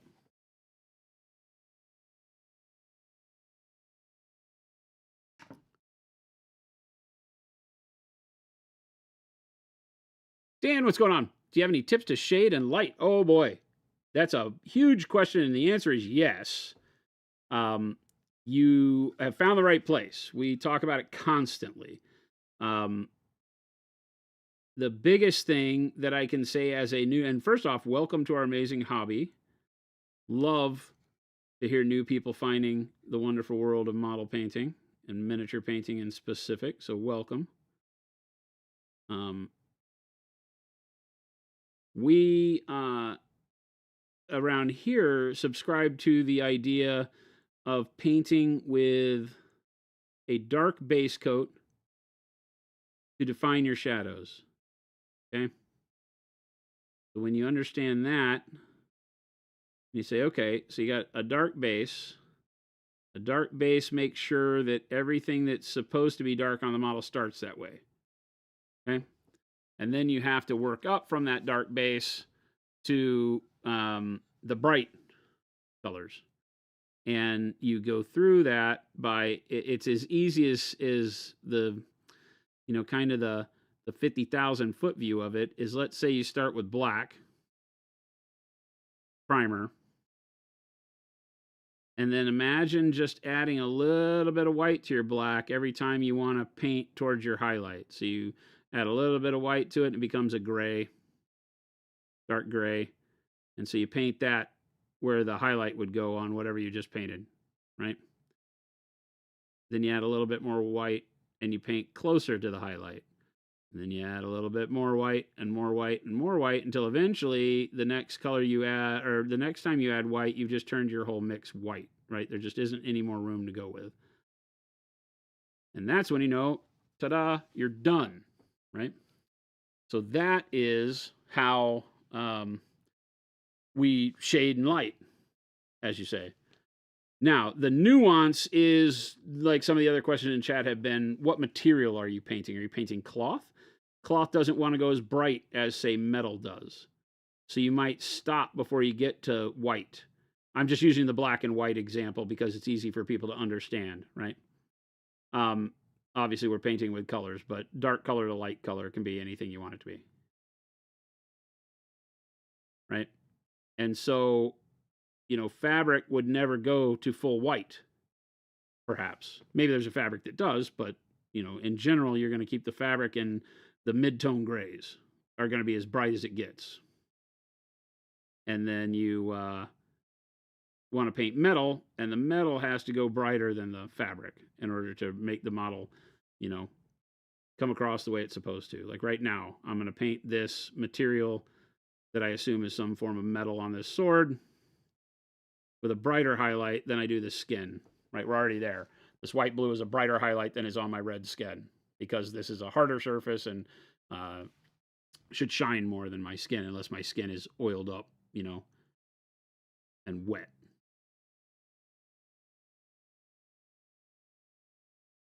And these are the things we think about the entire time we're painting.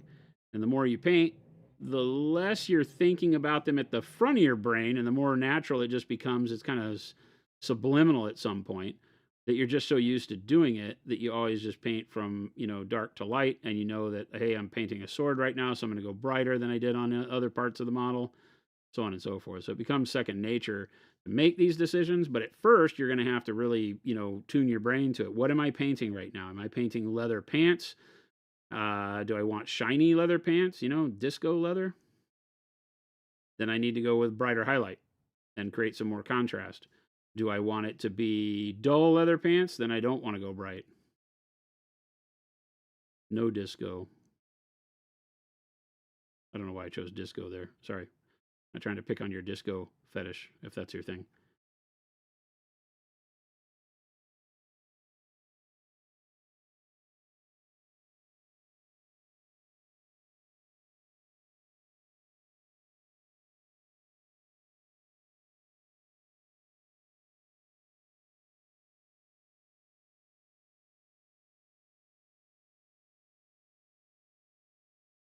No kink shaming. I tried painting a yellow skin for Simpson's bust. Made me realize about how important underpainting colors are building up to work up to a different color is. Yes, 100%. If you just paint them yellow, it feels flat, right? Starting from like an orange into a yellow on the Simpsons will be good because then you have at least a little bit of shadow, even though you don't want dark shadow. You start with something that the orange offsets the yellow a little bit, things like that. Vile needs. I haven't finished this spider. Didn't you come and ask me that before? You've asked me this already.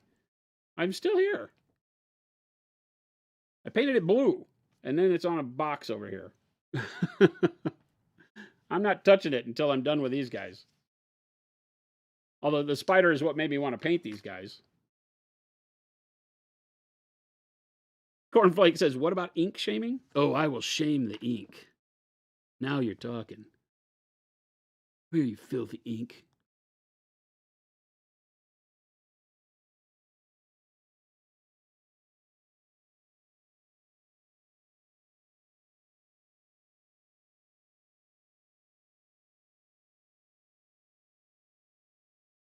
For any of you out there who might just be getting into painting miniatures, feel free to ask questions. I don't always have the opportunity to take time to show you exactly what you're asking about, but the general questions, we're pretty much handling them every day, right? When I'm painting, we're always thinking in terms of, okay, how do I go from, dark to light? And so you will see a large amount of repetition in that regard. So if you don't see it today, doesn't answer the question kind of exactly the way you want it to be, stick around. We'll get to it.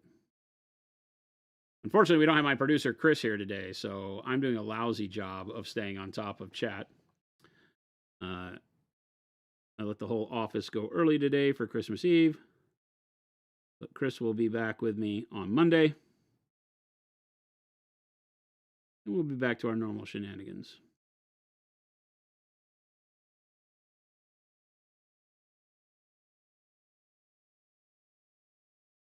What you see me doing here is trying to create some sort of weird blue,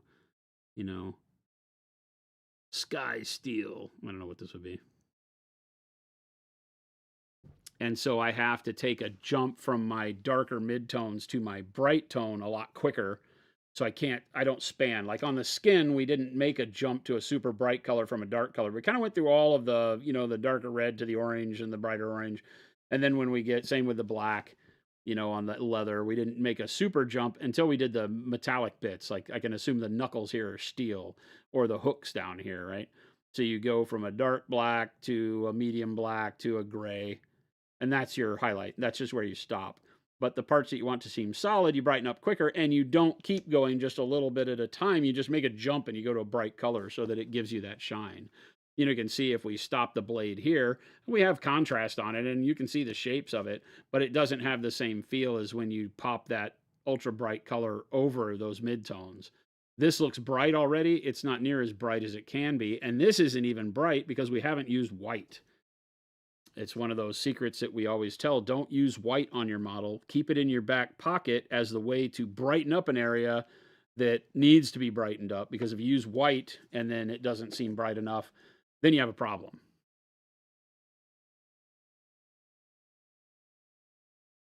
This I'm liking, though. This is working.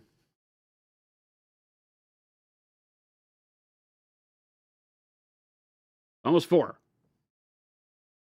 Holy cow, man. Christmas Eve. Are you kidding me? Who's getting the best gift? Anybody got a big Christmas list out there that they're expecting to get? Anybody order a new 40-meter yacht? Don't tell us if you did. I'll be really bummed. If there's one of you out there watching us on your 40-meter yacht, just keep it to yourself, please. I'm not yacht shaming. I'm just saying. If you're hanging out somewhere in the Med on a yacht, watching me paint, I appreciate you. Have it be known. But I am jealous as hell. Someday, the Monument Hobbies painting stream will come to you live in the middle of a ocean someplace. Can you imagine? We could really put Jen's Yacht Rock playlist to work.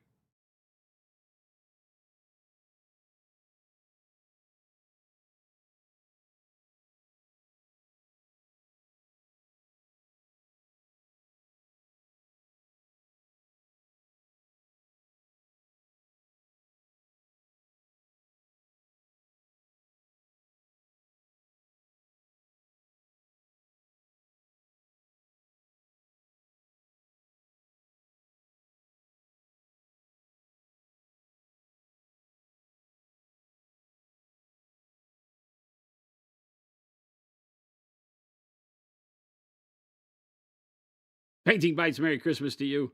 Happy holidays, everybody. Sounds like yacht shaming? Damn it. Hashtag yacht shame. Who's on the damn yacht? Casey, you're in Greece? Next to the sea, if that counts? Casey, do you know anything about Conquest? Being from Greece? I think they're located in Greece, right? I'm pretty sure Parabellum is from Greece. I don't know where in Greece, but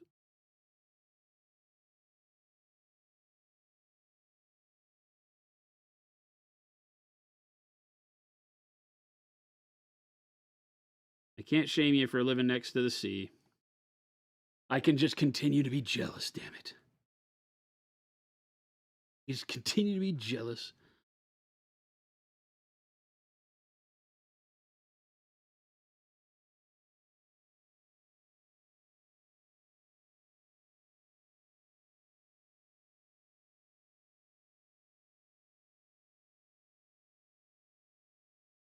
Casey's going to be like, yeah, I own the company. You didn't know about Parabellum until we started painting them? That's awesome. I mean, I guess. I guess that's awesome. I don't know how big the wargaming community in Greece is. So does a company in Greece, do they have a big home presence? That I don't know. It always interests me, right?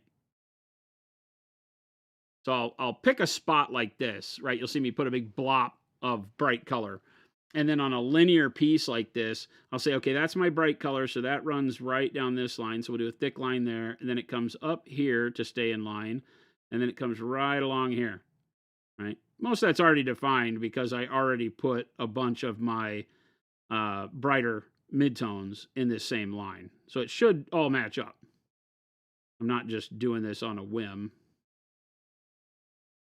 Right, but that's where my shine goes. It follows that line. And then, of course, that line, almost like I planned it, follows the edge into the blade. Ta-da! Look at that. Funny what happens when you plan it.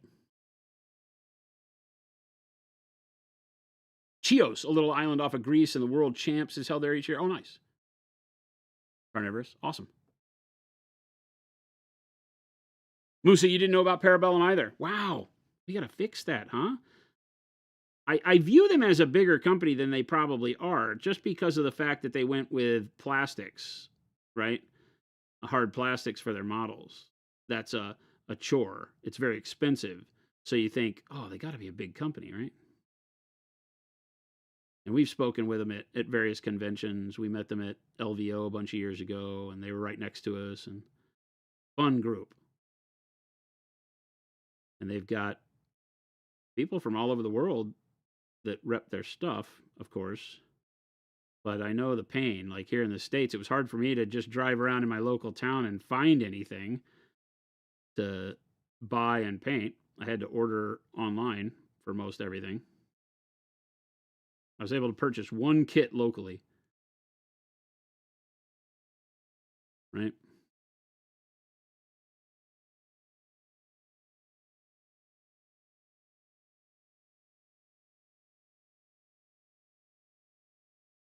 So if you like what you see from these guys, I don't have any skin in the game. I always have to say that. I'm not I'm not on their sales team. I don't get anything for you buying their models, but if you like what you've been seeing from Conquest, I would say support them because the models are really cool. Good alternative to other brands out there.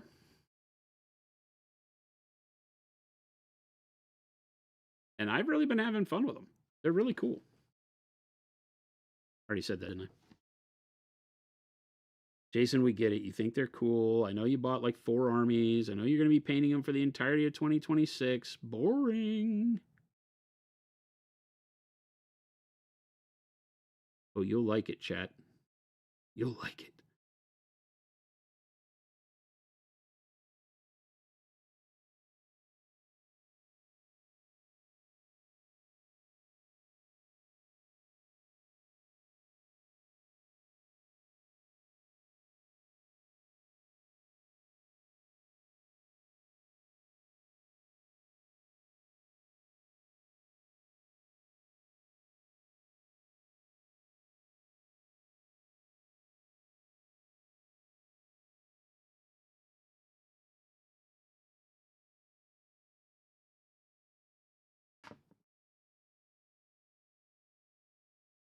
And where I have that chunky highlight, just on the edge of that, do another brush stroke like a hash mark. And then again, like we did before, bring a couple of hash marks down.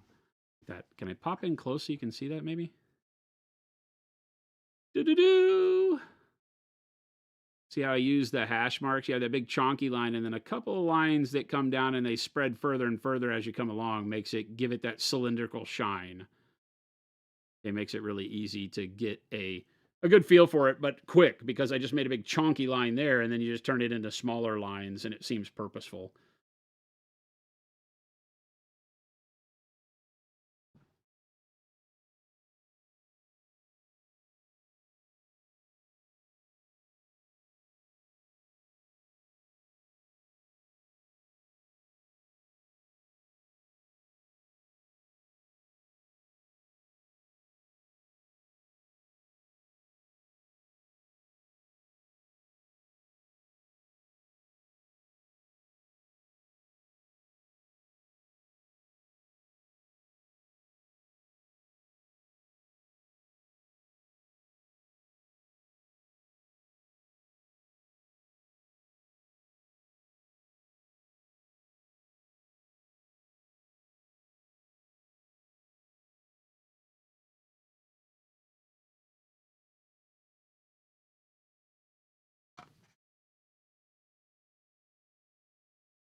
I like how bright that got right there.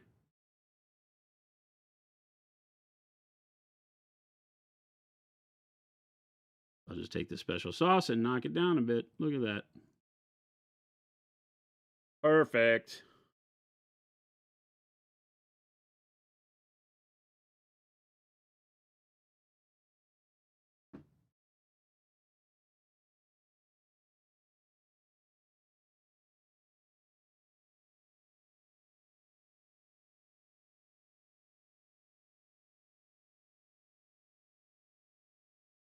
Tie together my shine from doing both sides. Right here across the top.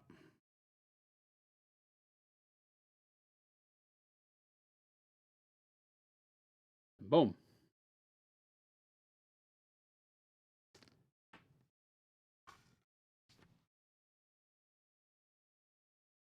KC, you see pretty regular brush strokes, but the paint is blending really well on the Mini without any additional work. Is this due to paint formula or technique or both? A little bit of both. Our paint is meant to what I call microblend. It has a little bit of a longer open time, meaning that the edges of the paint you're painting will tend to blur with the edges of the paint you painted before a little bit better. But when I say that term blur, you'd never see it happen. Our paint is a little magical in that sense, because you may have been painting for a while with other paints, and then you get our paints, and if I tell you don't change anything, right? Paint with our paint exactly the way you paint with other paints, you just probably don't have to thin our paint as much. So maybe you thin a little less, but you use the exact same brush strokes, treat it like it was the paint you've used forever. You'll notice the difference. 100% you will notice the difference of how our paints blend versus every other brand you've ever used. You don't have to work as hard with the blends, but you can. So if you are a person that does a lot of like micro blending with glazes and things, they work great. They won't change anything about your technique. You can blend with them till your heart's content. If, however, you want to just do like I do, and you want to use a lot of texturing, right? Like I use a lot of heavier brush strokes and things like that, but the edges don't ever get quite as sharp. And part of that is because I do thin my paints with the water on the brush. And so that thinning helps the paint to spread just a little bit, but it keeps opacity there. So when I say thinning, I don't want you to think I deliberately thin. It's just I only paint with the moisture on my brush. So if I leave a lot of water on my brush, I get a glaze. If I leave very little water on my brush, I get a very nice, tight, opaque line for doing edge highlights. And it's usually that in-between land that I'm running in that allows me to do things like what you're seeing here, which is that you get a pretty smooth blend across the top there, even though what you've seen me do is pretty nasty brush strokes, right? I like to paint with a heavy hand, right? And so I don't worry about super smooth blends. I like textures. And so for me, I have to kind of get a hybrid paint style going. If you like smooth blending, then you can smooth blend to your heart's content with these paints. They will go where you want to go and act the way you want to act. I'm really liking that. It's a good stopping point. Ta-da! I mean, pretty much, I got to do a little bit of. I want to do a little bit of wash on his teeth. To darken them up, I've got to do a little bit of OSL on the eyes, a little bit of transparent white with yellow or orange on the eyes to get them to glow. Do the leather on the skull and a little bit of stippling of a brighter color on the bone to make the bone pop a little bit more. And then I got to highlight the skin. The major part of the model, I typically don't finish until the last thing. So I get it highlighted up, and then we'll go up and we'll highlight the tops of the shoulders and the side of the face and the knuckles, right? So that we pull highlight up into this area of the model, because now we have this super bright edge on the blade. I got to finish like the gold on the end of the pommel here and then the grip there as well. But I'll go back and do a little bit of deets and doots and brightness to pull the composition together. But for all intents and purposes, it's looking pretty good, right? For a game piece, this is a pretty good game piece. It's going to be a really cool unit when we paint them all and get them all looking the same. And then the base. I still got to do the base. So. Kruger, yeah, you see a lot of what I do is non-metallic metals, right? Is what the term that we use is, but it's really, I call it reflective surface painting, right? So I don't use a lot of metallic paint. There are times when I do. I'm painting this other big bastage all with metallics. So this is all done with our metallic paints for the trim there, and it looks great. Right? I tend to paint my metallics a lot more like I paint non-metallics, but I prefer non-metallics. This is the style I prefer. This is gold and steel and all of that, and that's all done with just regular paint. And then I'm doing all of the highlights and stuff to make it look like steel and gold and all of that, because now my shine never changes. My bright spot is on the left side of all these engines, no matter if I turn them upside down or not, right? It always stays exactly where I put it. The light in the room doesn't matter. That's what I prefer. the metallic, whenever you put it on, when you change it, see, it shines and all that. And some people are like, yeah, but that's how metallic does. Yeah, that's just not how you paint, in my opinion. But I love it. So, but you'll see me around here a lot of times doing what is referred to as non-metallic metal, just to it's what I'm the most comfortable with. I've been doing it for decades, and I like the way it looks. But I'm going to do the whole Dwegom army in metallics, using the bronze and the gold, the bright gold and stuff like that, because it looks awesome. We underpaint it in warm brown, then we do the bronzes over the top, and it's a great way to underpaint for metallic and get really good look out of it.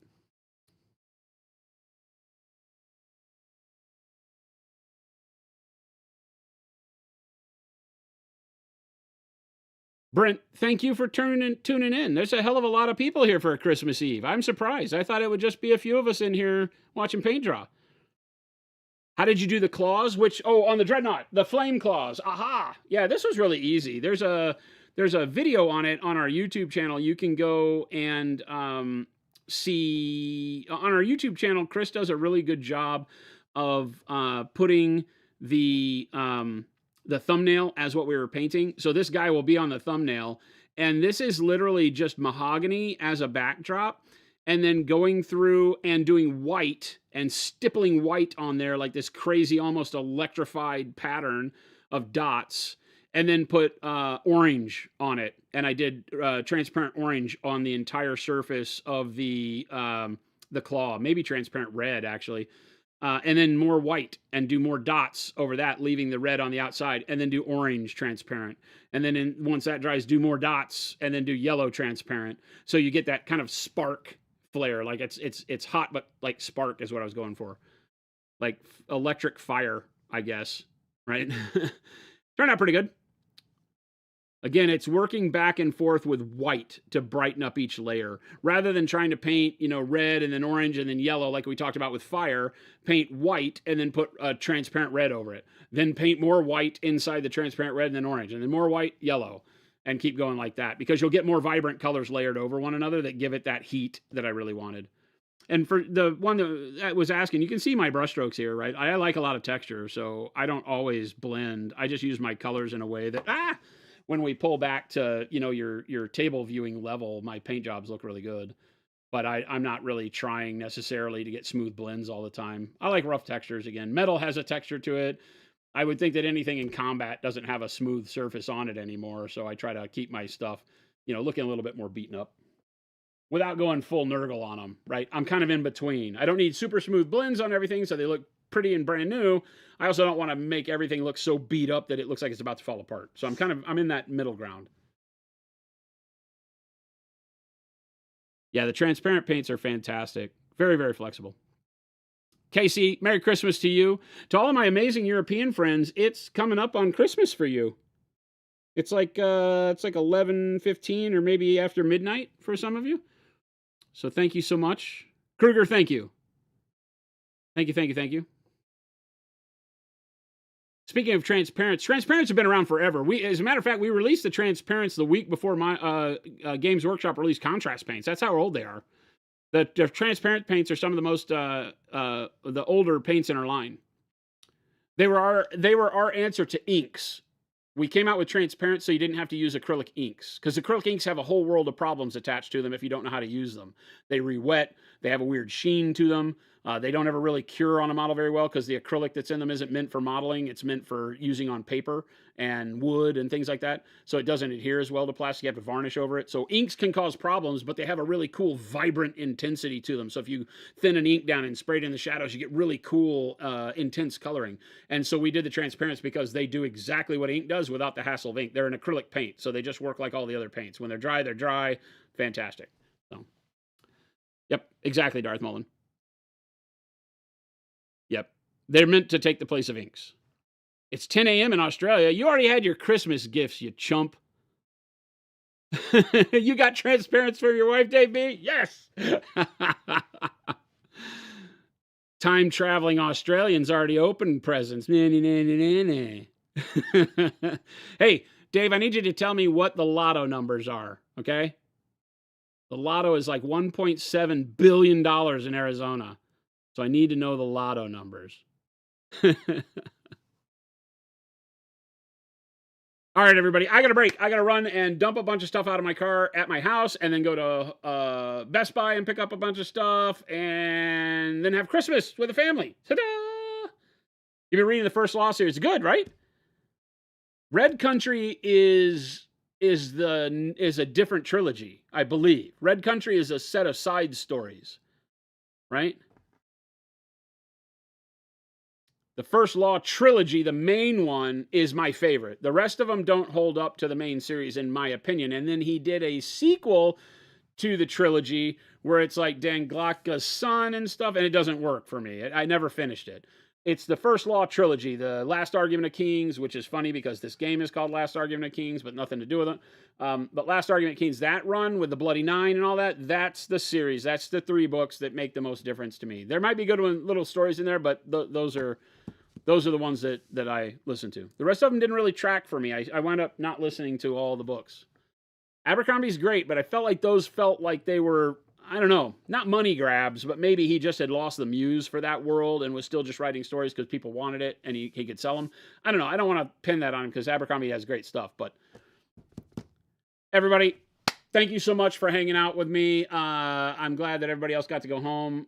Wishing you guys the happiest of holidays. Merry Christmas. Have a wonderful long weekend. If you're celebrating with friends and family, tell them all hi. Say the crazy guy on the internet says hi and have a wonderful holiday. That'll make them feel better, I swear. But I hope everybody has a great time with family and friends or alone or with pets or whatever you do during this time of the year. Take some time to reflect on all the great stuff in your life. Join us back here next week. Remember, if you're new here, hit the follow button, the subscribe button, whatever button. We're live on YouTube, Twitch, and Kick simultaneously, usually Monday through Friday from 2 p.m. to 4 p.m. here in Monument Standard Time, which is Phoenix, Arizona in the U.S. We won't be streaming tomorrow for Christmas. And then the weekend is spotty. We're off on Friday, so there won't be a formalized stream from here, I know. I'll be building the studio at home. So make sure to check in on our Discord. Let me go over to the other chair, and I will type the links in there. Give me a second, and we'll find somebody to raid.